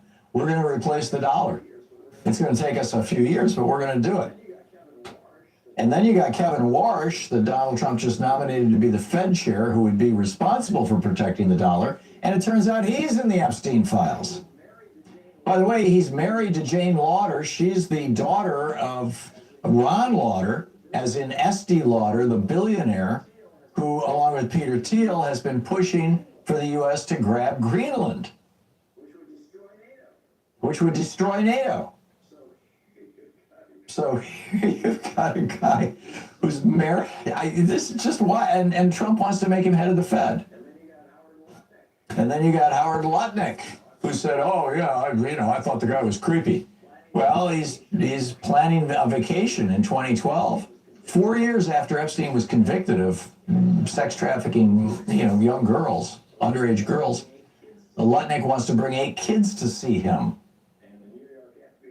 And a New York FBI agent says that an Epstein victim claims William Barr was present for some of this abuse. Again, these are just claims, but who knows? And then, of course, the movie, Brett Ratner, of Melania, this Melania movie that's just bombing all over the world. The director of that movie is also in numerous photos in the Epstein files. And of course, he kind of lost his gig in Hollywood a while ago because of allegations No, I that don't he play was Fortnite. using his position, in a Harvey Weinstein kind of fashion to exploit women. Y'all subscribe to Tom Hartman, man. Crazy stuff. Can you imagine? Y'all subscribe to Tom Hartman on YouTube. If y'all don't have DirecTV to watch Free Speech TV. Behind this guy and saying, "Yeah, we'll protect him, no problem." Makes me feel weird when I see grown folks playing Fortnite. Yo, check this out, man. I cooked some pot roast and I was cutting it up, and towards the end, so you get some scissors like this. Towards the end,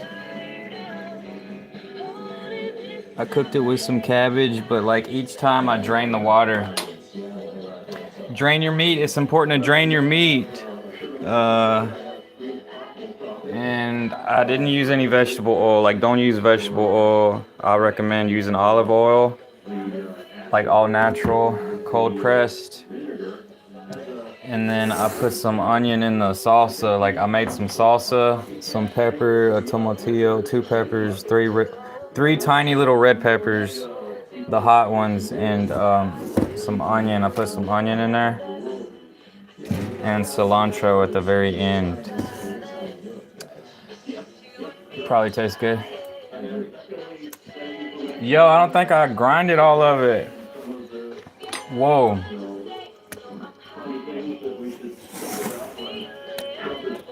I put a big chunk of onion in there, didn't grind it.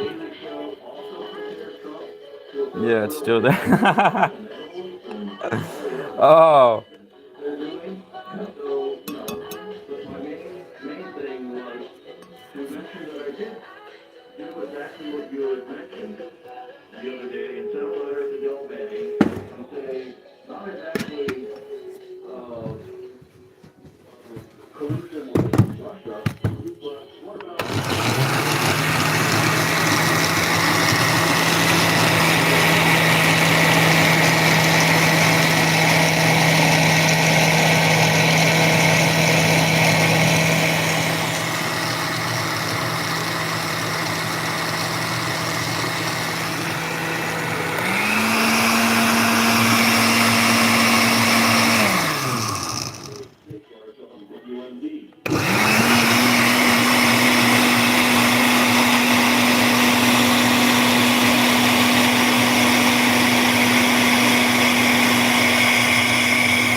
See, these things are not hot. I don't know. This one might be hot though. It's got some wrinkles in it. But you get you some of these little peppers. Some of these little peppers, like these guys, they're super hot. I think it's a Tabasco.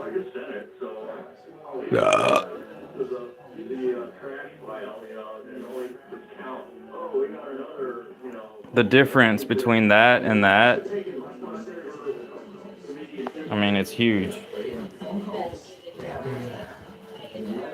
Oh, and yeah, garlic. I put garlic in there, chopped some garlic up, boiled some garlic, mixed it up in there. But the reason why it's green is because I'm using turmeric with some clove, ground clove. This is good for something, I forgot what it is. And then yesterday I learned that turmeric can actually help you with your blood and like with your inflammation, but it does help thin the blood. So like if you're getting blood clots and stuff, like ginger, turmeric, no, yeah, probably ginger, garlic and turmeric. What was the other one? I don't know. I don't forgot. But this will help heal your nerves. If you get real olive oil, you could take some sips of it, and it'll help your nerves regenerate. And then yeah, like I didn't want it to get too dry, so I put some Worcestershire sauce on it, a little bit, and then I did put a little bit of the broth on there, but it's important for you to drain your meat so you don't catch Alzheimer's by the time you're 80, because that would suck. Bruh.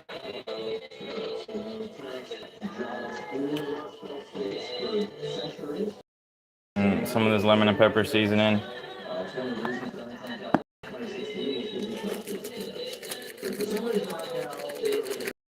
And salt. I got some it's like half Himalayan salt and half salt with iodide. I'm still not sure why we need iodide and salt. It's like a nutrient or something. Maybe we get it from, or we used to get it from shellfish. I'm not sure. But yeah, I'm gonna cover it up, man. Oh.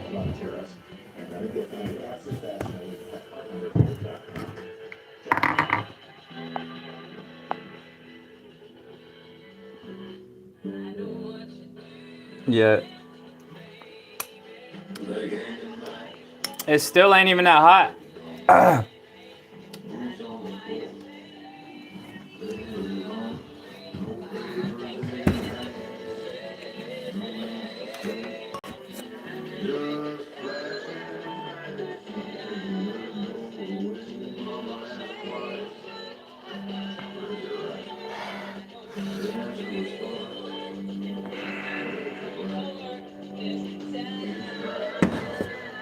Bam.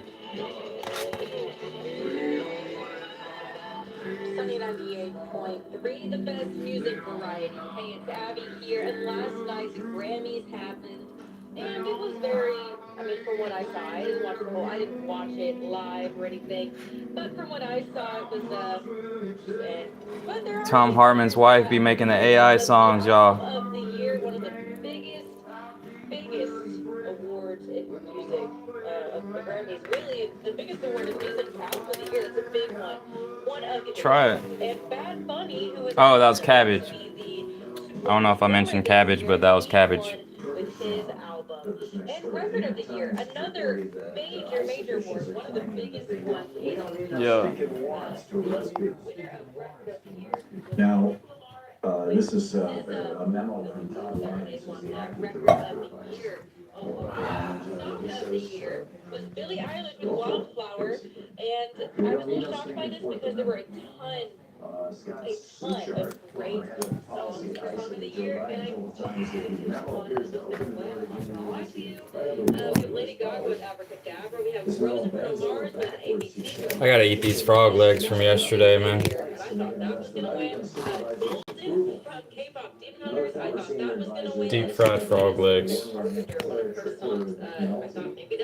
Deep fried butterfly shrimp.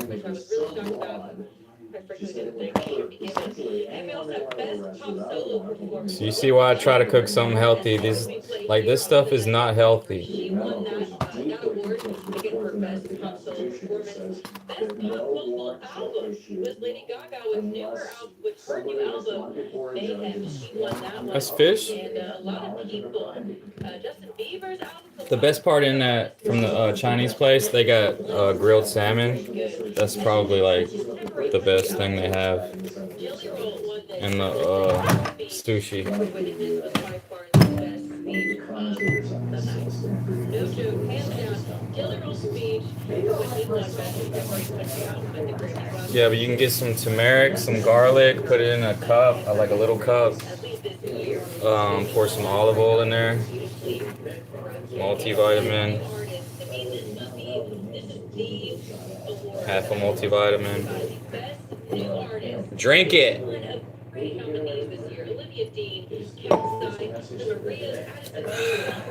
Because all that deep fried food causes inflammation. Motivational doc says do more omega-3s. Omega-3s is from fish.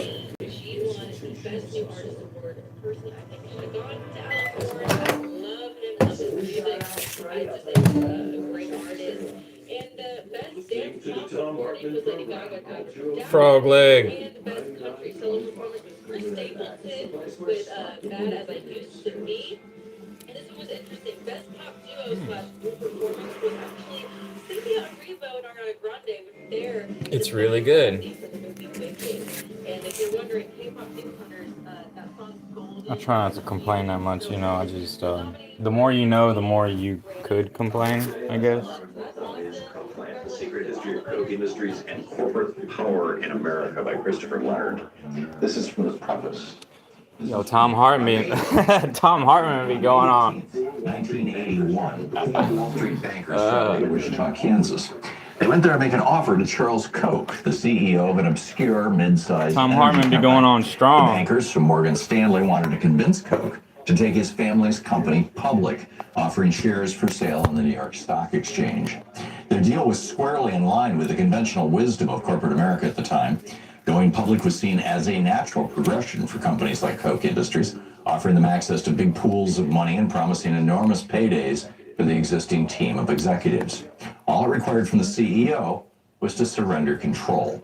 Morgan Stanley, in return, would collect a small fortune in fees. Charles Koch was 45 years old. He had run Koch Industries since he was 32 when his father died suddenly. He was trim, tall, and had an athlete's build. He spoke quietly in meetings and seemed almost passive. The bankers laid out their plan to take Koch public. They revealed what, to most executives at least, might have been the most significant detail. If Charles Koch agreed to the deal, he could earn $20 million overnight. The bankers seemed incredulous when they prepared a confidential memo about Koch's reaction. He does not want this cash, the memo reported. Charles Koch calmly explained to them why their offer made no sense. His company was breathtakingly profitable. It operated in vitally in vital, deeply complex corners of the American energy industry. During the 1980s, Koch Industries was the largest purchaser and transporter of U.S. crude oil. It owned an oil refinery. It employed teams of commodity traders who bought and sold a wildly diverse menu of raw materials and financial products, from gasoline to paper futures contracts. This might have encouraged most CEOs to take their company public. Koch Industries, however, did not want outsiders to know how much money its traders were earning. Taking the company public would expose Y'all too go many cook, of its man. Y'all go secrets. cook. The memo said certain of Koch's commodity traders are particularly worried that their high It was a big salaries, slab of once meat, that disclosed pot to the roast. public, would be used against them by their trading partners. Secrecy was a strategic necessity for Koch Industries. Charles Koch did not want to surrender it. He also didn't want to surrender control. He had a specific, clear vision of how to run his company, and he didn't need Wall Street investors to interfere. If the bankers expected Charles Koch to go along with the conventional wisdom of their time, then they, like so many outsiders, did not understand him. Beneath his low-key For real, I got veneer, hungry. Charles Koch was, at his core, a fighter. He had unmovable ideas about how things should be, and he did not back down when challenged. When he was challenged by his own brothers for control of Koch Industries, he fought them in a bitter legal battle that lasted decades. When he was challenged by members of a powerful labor union during his first years as CEO, he fought them even as they committed an act of industrial sabotage that nearly destroyed Koch's oil refinery. When the FBI and the U.S. Department of Justice launched a criminal investigation into Koch Industries' oil gathering business, Charles Koch fought them with every legal and political tool at his disposal. When a liberal Congress and President Barack Obama sought to impose regulations on the fossil fuel industry to control greenhouse gas emissions, Charles Koch fought them in ways that changed U.S. politics. In each of these fights, Charles Koch prevailed. When Charles Koch dismissed the bankers in 1981, it was just a small skirmish in the larger war to control Koch Industries. After prevailing in that fight, he created a company that was true to his vision. Man, I'm gonna have to go get me one of them tacos, man. Traded companies that report their financial results to investors every 3 months. Koch Industries didn't have to think quarter to quarter. The company thinks year to year. An internal think tank and deal-making committee called the Development Group will sometimes think through a business deal on a timeline measured in decades. This long-term view made Koch more nimble where other companies stumbled. In 2003, for example, Koch Industries bought a group of money-losing fertilizer plants when no publicly traded company was willing to take the risk. Today, those plants are as profitable as a broken ATM machine that spews out cash around the clock. Unlike publicly traded companies, Koch Industries does not pay out rich in dividends to investors. Charles Koch insists on reinvesting at least 90% of the company's profits, fueling its constant expansion. This strategy laid the foundation for decades of continuous growth. Koch Industries expanded continuously by purchasing other companies and branching out into new industries. It specialized in the kind of businesses that are indispensable to modern civilization, but which most consumers never directly encounter. The company is embedded in the hidden infrastructure of everyday life. Millions of people use Koch's products without ever seeing Koch's name attached. Koch refines and distributes fossil fuels, from gasoline to jet fuel, on which the global economy is dependent. Koch is the world's third largest producer of nitrogen fertilizer, which is the cornerstone of our modern food system. Koch makes the synthetic materials used in baby diapers, waistbands, and carpets. It makes the chemicals used for plastic bottles and pipes. It owns Georgia Pacific, which makes the wall panels, beams, and plywood required to build homes and office buildings. It makes napkins, paper towels, stationery, newspaper, and personal hygiene products.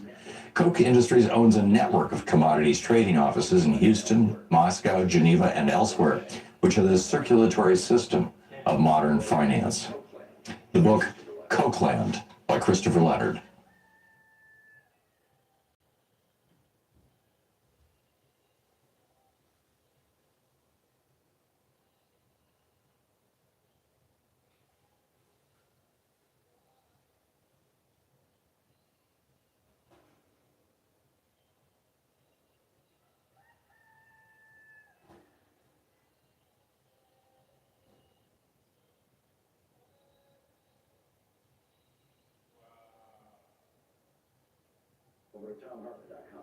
Over at TomHartman.com.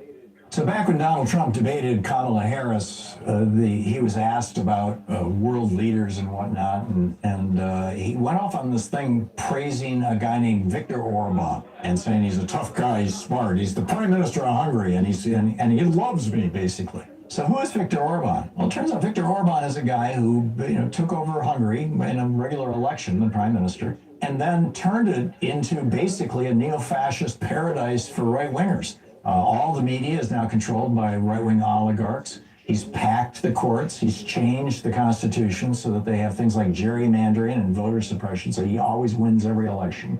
He throws people in jail for criticizing him, even on Facebook. I mean, this is what Hungary has become. Fox News loves it. Tucker Carlson did his show from there for a week, and that's what Donald Trump wants to do to America. You can read the whole thing over at HartmanReport.com. It's titled Trump's New Hero, the strongman who crushed democracy in Hungary. Check it out.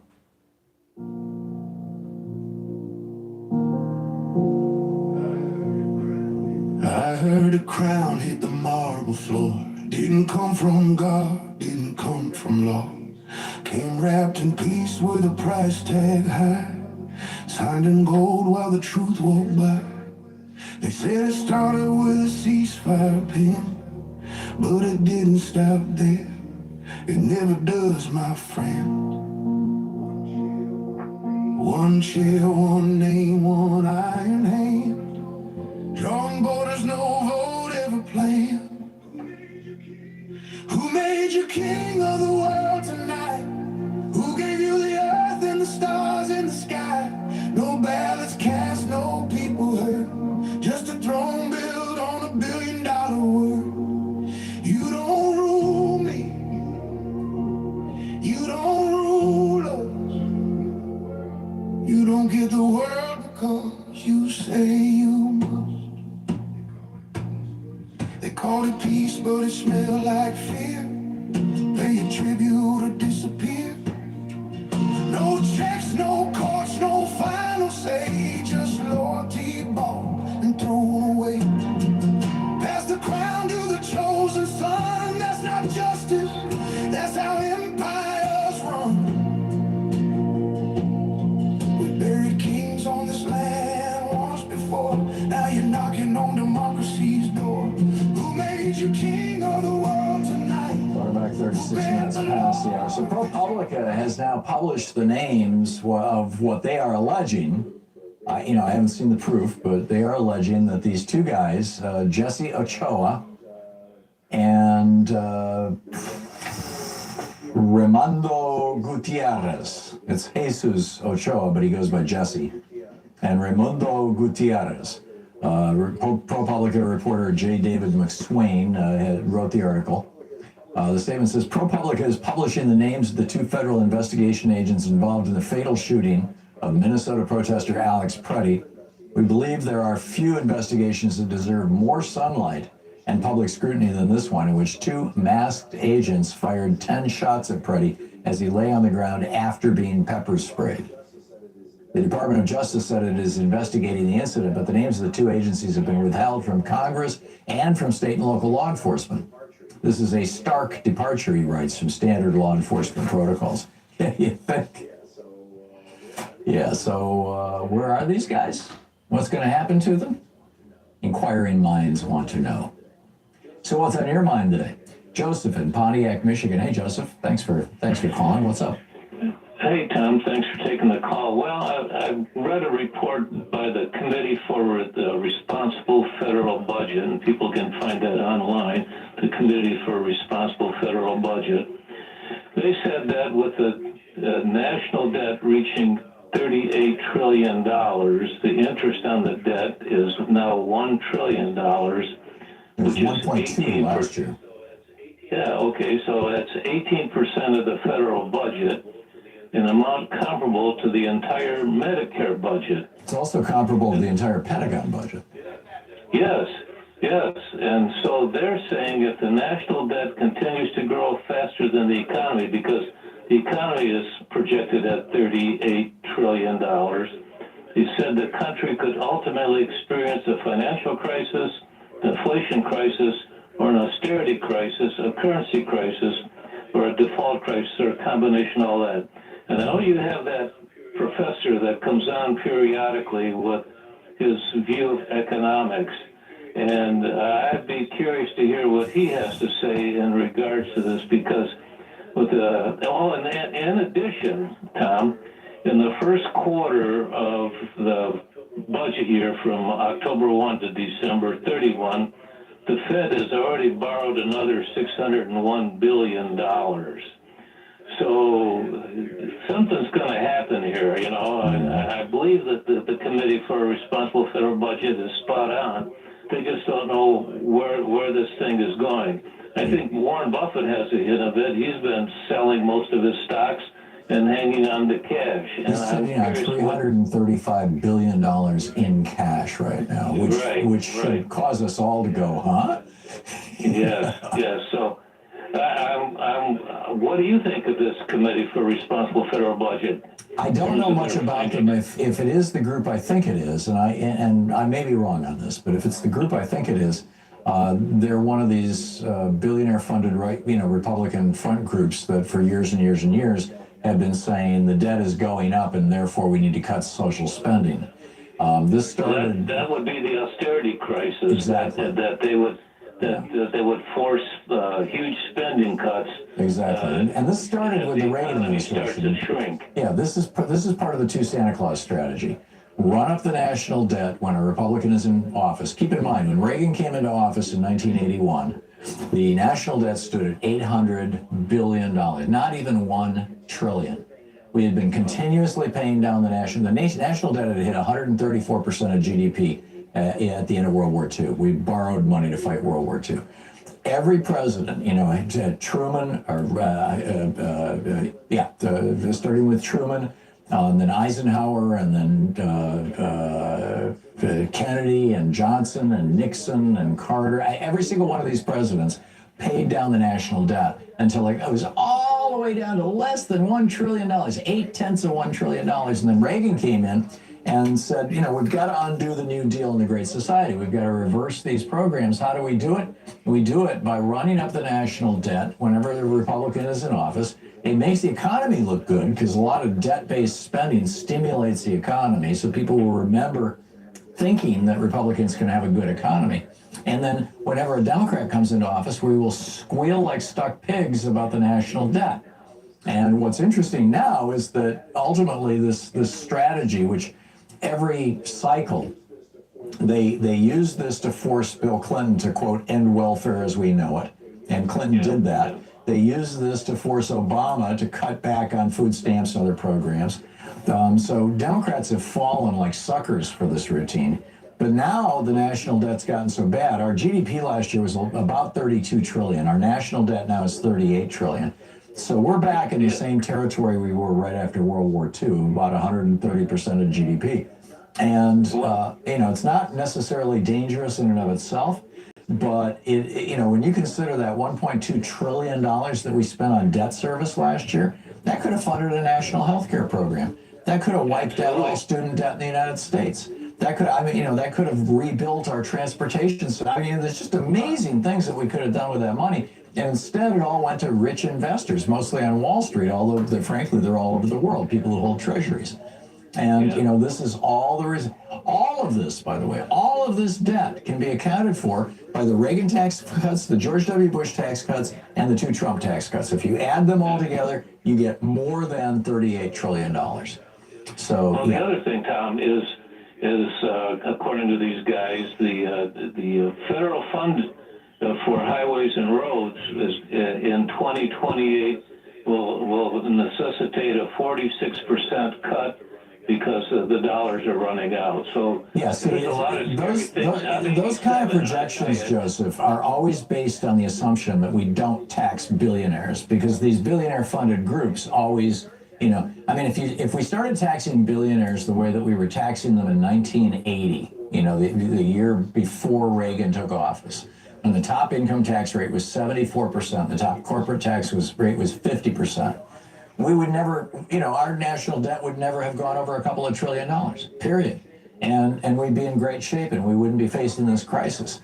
But for some reason, they always talk about, oh, well, we got to cut back on Medicare, you know, because that's look at all that money, or we've got to cut back on food stamps, or we've got to cut back on housing supports, instead of we got to go back to taxing billionaires. That's what made America, that's what built the American middle class, was taxing billionaires and allowing people to have unions. Those two things accounted for probably 90% of the growth of the American middle class between 1930 and 1980, when we went from 20% of us being in the middle class to 66% of us, 65% of us being in the middle class. Unheard of. Joseph, I gotta run. Thanks for the call. Listening to Thom Hartmann. Visit ThomHartmann.com for audio and video archives. One of my favorite topics, just these blatant lies that Republicans and their billionaire shills tell constantly.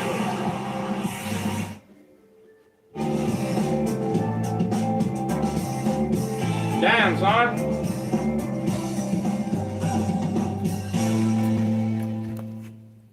Cam in Arlington, Virginia. Hey, Cam, what's on your mind today?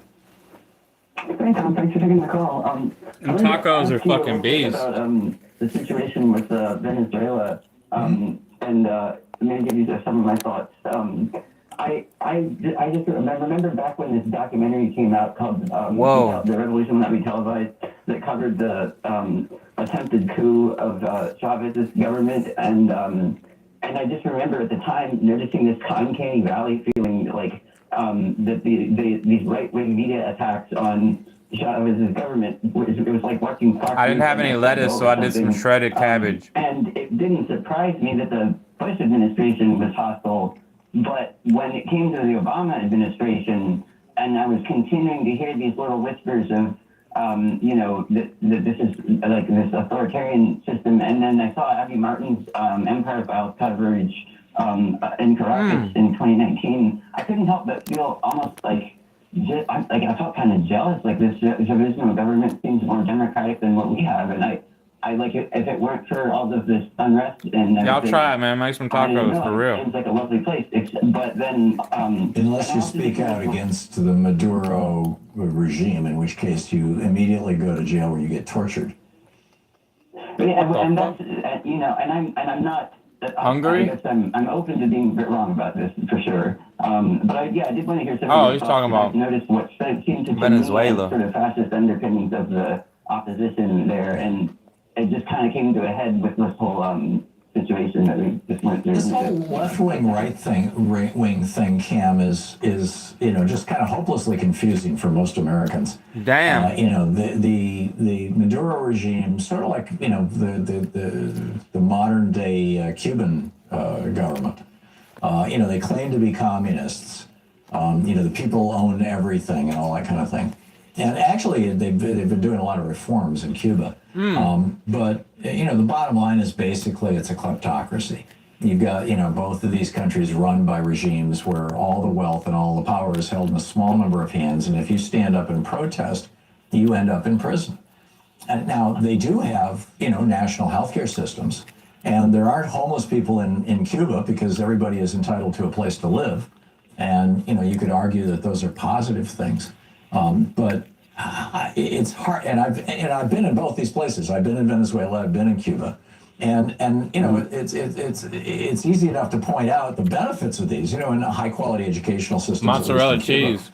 But any country where if you speak out against the government, if you try to become politically active, if you try to run for office in a way that gets you labeled as an opposition candidate, you end up being threatened. You end up. By the way, which is the direction the Republicans want to take us right now, and the Proud Boys and all these, militias. I mean that's why it just struck me so much that there was they had these opposition people that were trying to prevent people from voting in their constituent assemblies and threatening them with violence, and I just felt like this is such a mess that it just felt like both sides are.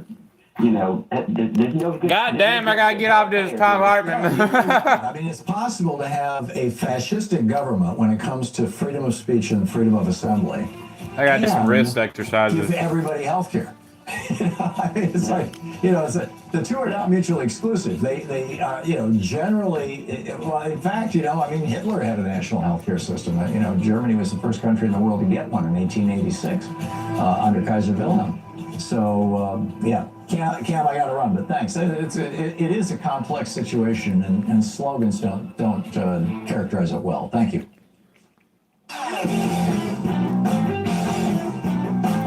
You've been listening to the Tom Hartman program. Hey, thanks so much for sharing our program and for reaching out to our stations and sponsors and letting them know that you're listening. It really means a lot to us.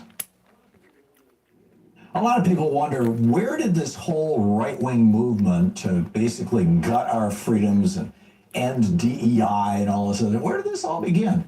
It all started back in 1951 with a book called The Conservative Mind, From Burke to Eliot by Russell Kirk. And he argued that if the middle class ever got too big, you'd see young people and women and racial minorities all get up on their hind feet and start protesting and basically screwing up America.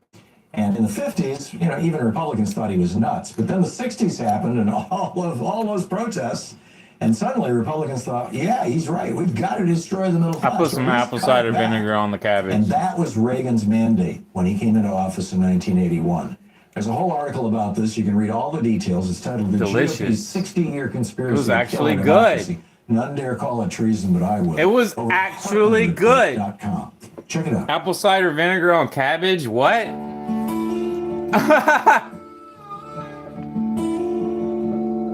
Before the hour, welcome back. Picking up your calls here. John in in Monterey, California. Hey, John, what's up?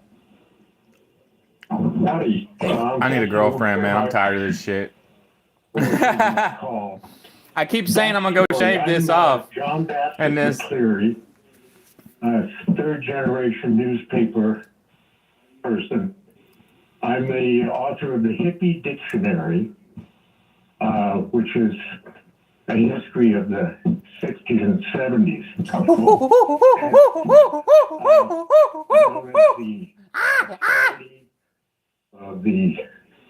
The generation that questioned authority.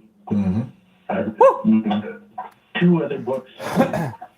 I'm trying to get back into playing Gran Turismo. I want to play offline, career mode, on Gran Turismo Sport.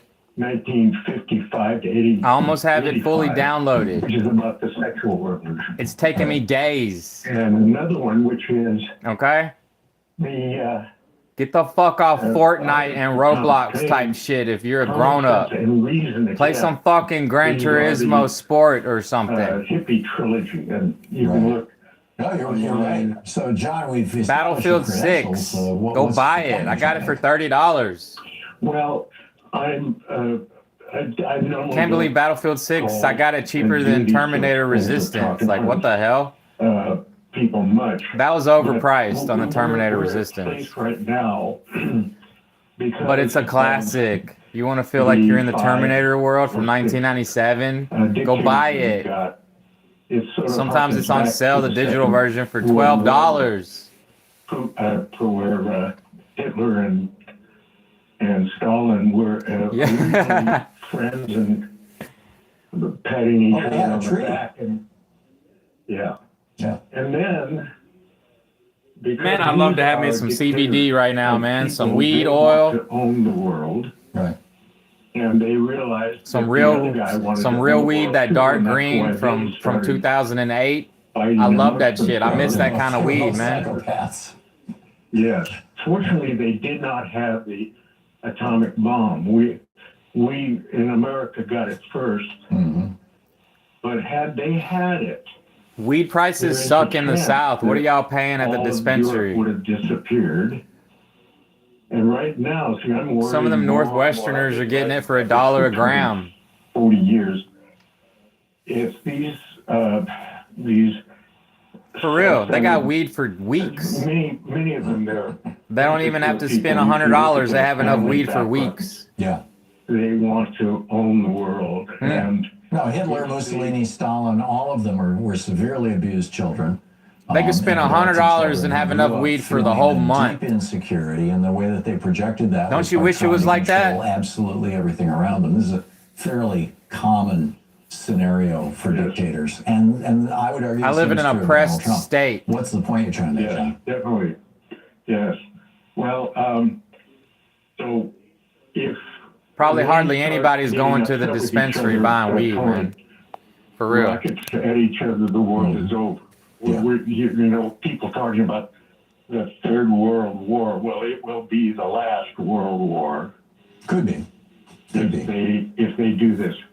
But I want to put myself in your Rolodex if you need it, because I've been writing about the social activities that went on during the 60s and 70s, and how I commonly say, had we listened to the hippies, we would not be in all of this trouble. I agree. Having been one of them back in the day, I mean, there's still pictures of me floating around on the internet with my hair down past my shoulders. I completely agree, John, and you know, and it was not only a time of you know, kind of rediscovering the essence of America and reading Thomas Paine and you know the writings I'm a of those fucking people, hippie. but it was also a time of intense spiritual exploration as well. And then, of course, yes, you know, I've explored my spirituality. Was legalized in '61. By '65, it was in widespread use, and you had the sexual revolution. And so, you know, we were challenging not just fascism, not just war, not we were challenging the basic assumptions the society had been operating on since biblical times. You know, that men should own women, essentially. I mean, back in the '60s, women still couldn't get credit cards or sign contracts. That's crazy. Correct. My mother got a law. Shame on them for paying women less. From the only Jewish president of a bank on the Monterey Peninsula. Y'all are prejudiced against women, act like y'all don't want women to have rights. You know, who were not married couldn't. Yeah, no. When no wonder why they don't want to date y'all. For her credit card. I mean, it had to be a husband, a father, or a brother. Yes. That was 1972. You heard about the hippie trail, I'm sure. Refresh my memory, John. Well, the hippie trail is from Greece through Iran, Afghanistan, Pakistan, into India. Yeah. And what's the trail? Steve. I'm moving to Greece. That's it. The tour guide to the world. He went on this hippie trail, but about 1 year before I did. Huh. I went on the hippie trail in 1978, 1 year before the Russians attacked Afghanistan. Oh, interesting. I went through that area, and in Afghanistan, I didn't see a gun at all in 1978. Yeah. 1 year later, after the Russians attacked, they haven't been at peace since then. No, I get it. John, thank you. Thanks for the history lesson and for the information and for letting me know who you are and what you've done. It's great stuff. I hope that Russia encounters the same kind of problems in Ukraine that they encountered in Afghanistan. You recall they eventually pulled out. John, thank you very much for the call. It's, we're hitting the top of the hour. And Heidi Segman-Kuda, Betty Dangerous will be with us. Stick around. You're listening to Thom Hartmann.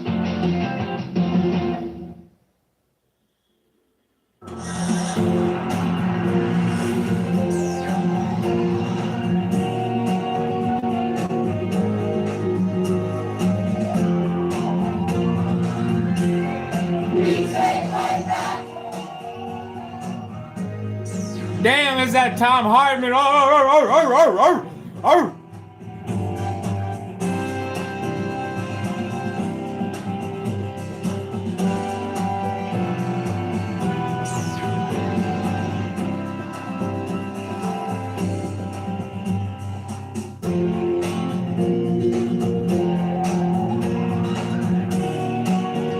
Hey man, if it wasn't for the natives, we wouldn't have tacos like this. That corn, the white corn, over thousands of years. South American cultivation. In today's Thom Hartmann Book Club is by Harvey J. Kaye. Horticulture. Professor Harvey Kaye. Take hold of our history. Make America radical again. This is from the introduction. On December 1st, 1862, in the midst of the Civil War, just weeks before he was to issue the Emancipation Proclamation, You've seen how the billionaire class operates. They pour unlimited money into politicians, think tanks, and media outlets to serve their interests, convincing working people to vote against their own future. They fund propaganda, lies, and misinformation to keep us divided and powerless. But here's the thing. We have the numbers. What we don't have yet is the financial power to fight back at their scale. Now imagine if millions of us committed to just $10 a month. That's it, $10. Cost of a couple of coffees, a fast food meal, or a streaming subscription. If we all pitched in, we wouldn't just counter their influence. Yeah, throw them $10. The billionaire class funds their machine to keep us powerless. Let's fight like they do. Let's build our movement strong, independent, and unbought. Start your monthly donation today by visiting freespeech.org. We already outnumber them. Together, let's outfund them too. Yeah. Well, could you share with me why you're carrying this banner and what a general strike means to you? Yeah, so we're out here. I mean, I'm with It's this a band, general I'm with strike. General strike because I think it's the people in this country that have the power. I mean, those of us who go to work every day, who stock the shelves, who teach the children, who make sure health. That was at the first No Kings rally that's what makes this country run, in right? October. And if all of us who actually do that each and every day, if we withheld our power, our labor, if we just didn't go to work, I think this country would be brought to its knees within a day. I think all the things that Trump is doing, he couldn't fight against that. He doesn't have that kind of power.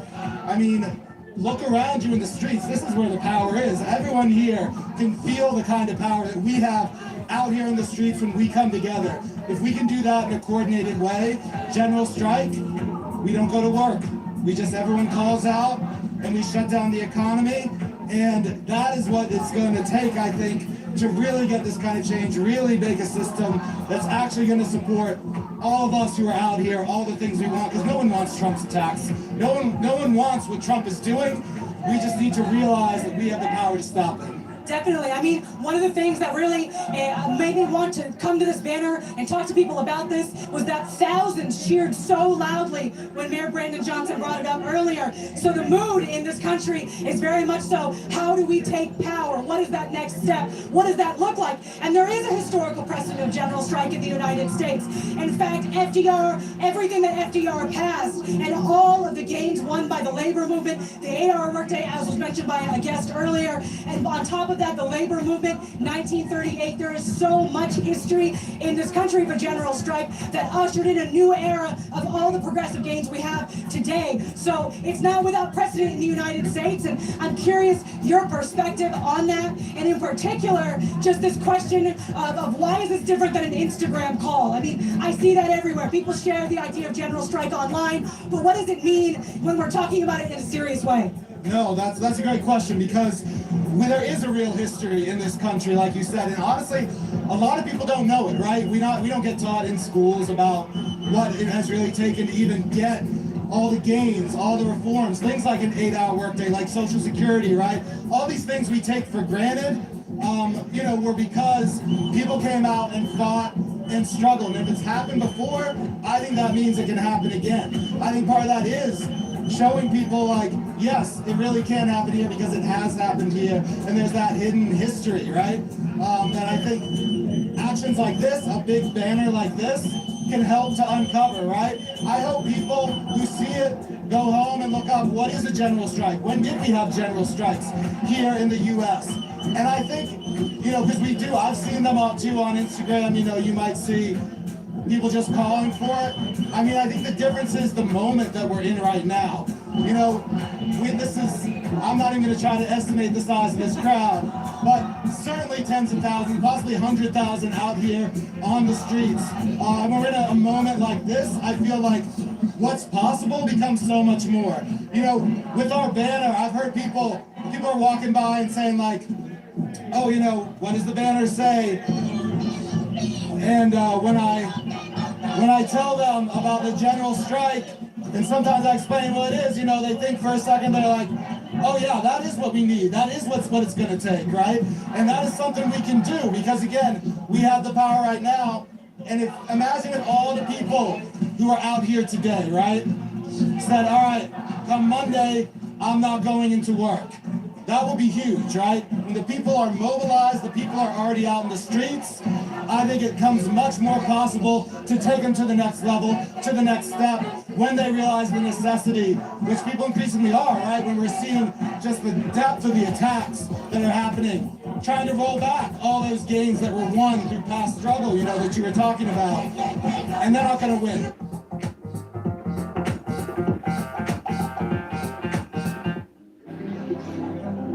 Freedom to live in safety. That's an American dream.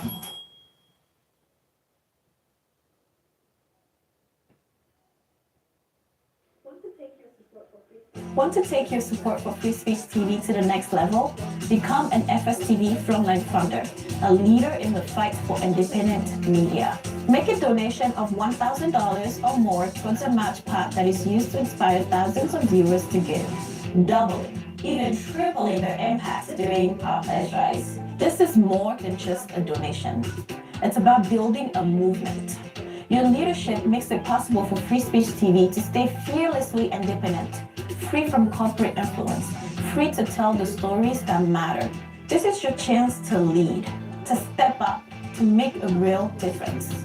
Become a Frontline Funder today. Call 303-542-4819 to pledge your support. Together, we are the resistance. Together, we are the frontline.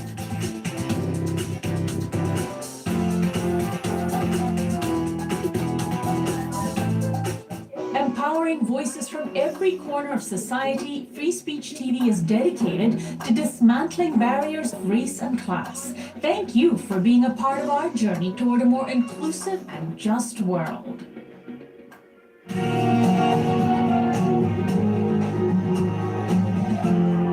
This is the Thom Hartmann Program. Hey, welcome back to the third hour of our program. On the line with us, Heidi Sigmund Kuda. It is time to check in with Betty Dangerous. Heidi is Betty is the author and Emmy Award-winning investigative reporter, co-host of the Radicalized Truth Survives podcast, and she has just an absolutely amazing newsletter. If you're not subscribed to it, it's free. Get over to Betty Dangerous. That's BETTE, no Y. BettyDangerous.com. And on Blue Sky, it's Heidi Kuda, HEIDICUDA. Heidi, welcome back to the program. Thanks for having me, Tom. Glad to be here. Always a pleasure. You are writing such brilliant stuff. I believe it's your most recent, BettyDangerous.com. Spot the Ops, Separatist, Zombie Armies. Tell us about this. Yeah. Thanks, Tom. So I'm always trying to find ways to bring in a new audience and try to simplify complicated information. And I'm sure you're seeing this too. There are more truth-curious people now that things have gotten so horrendous in the U.S. And I don't want to assume people know more than they do, and I kind of want to meet them where they're at. So I started a new series, Spot the Op, and I'm going to be talking about all the things that we talk about, like othering and the different things that people do to try to coup a country. And I wanted to start with these separatist, quote unquote, separatist movements, because basically those are movements that allow countries like Russia and now, unfortunately, potentially the US to pick off nations one at a time. And essentially things like the terms, Russian-backed separatists, those are propaganda terms. And Russia has been doing this for a very long time, but I kind of wanted to go back a little further in history for your listeners. My dad was born in Czechoslovakia in a place called Sudetenland. I'm sure that you're aware that when Hitler came to power, what he did was he basically said, we need to now bring the German people in the Sudetenland area of Czechoslovakia back under the fold, fold of the motherland. And Chamberlain, who did not want to go to war, this was the leader in the UK at the time in Great Britain, he appeased him. He talked about peace for our time, and in 1938 they signed an agreement, the Munich Agreement, and then 11 months later Hitler invaded Poland. And so I bring that up because Russia uses the separatist operation in many, many countries as a way to weaken and divide a country so then they can go in and attempt to conquer the country. And Russia has done that in Georgia. Obviously, in Ukraine, Russia backed the referendum in the Brexit referendum in order to weaken the UK. And of course, you have Russia's involvement in America in 2016 onward. And unfortunately, I bring this up today, and why I wanted to write about it is because we now have this Alberta separatist movement in Canada. And essentially, you always have these organic fringe movements. They're very common. Alberta's had their, separatist fringe people for a while. But once you get the power of the U.S. government or the power of Russian money, and you have the zombie armies that come with it to make a movement look much bigger, then you have a real problem. And I'm sure if I have another minute, I'd love to talk to you a little bit about CalExit, because that is something, again, that was funded by Russia to weaken America. And the person who was behind CalExit was actually somebody who lived in Russia. So I'm happy to go on, but you might have some questions. No. I think it's amazing. I think a lot of Brits are waking up to the fact that the whole, let's break away from the EU thing was in large part engineered by Russia, Russian intelligence and Russian, online operations, particularly on Facebook. But I don't think that most Americans know, whether it's the independence movement in Idaho or whether it's the CalExit movement. I mean, there's multiple, the so-called separatist movements in the United States, and of course the one in Alberta, Canada, that are being aggressively supported by the Putin administration. Tell us about it.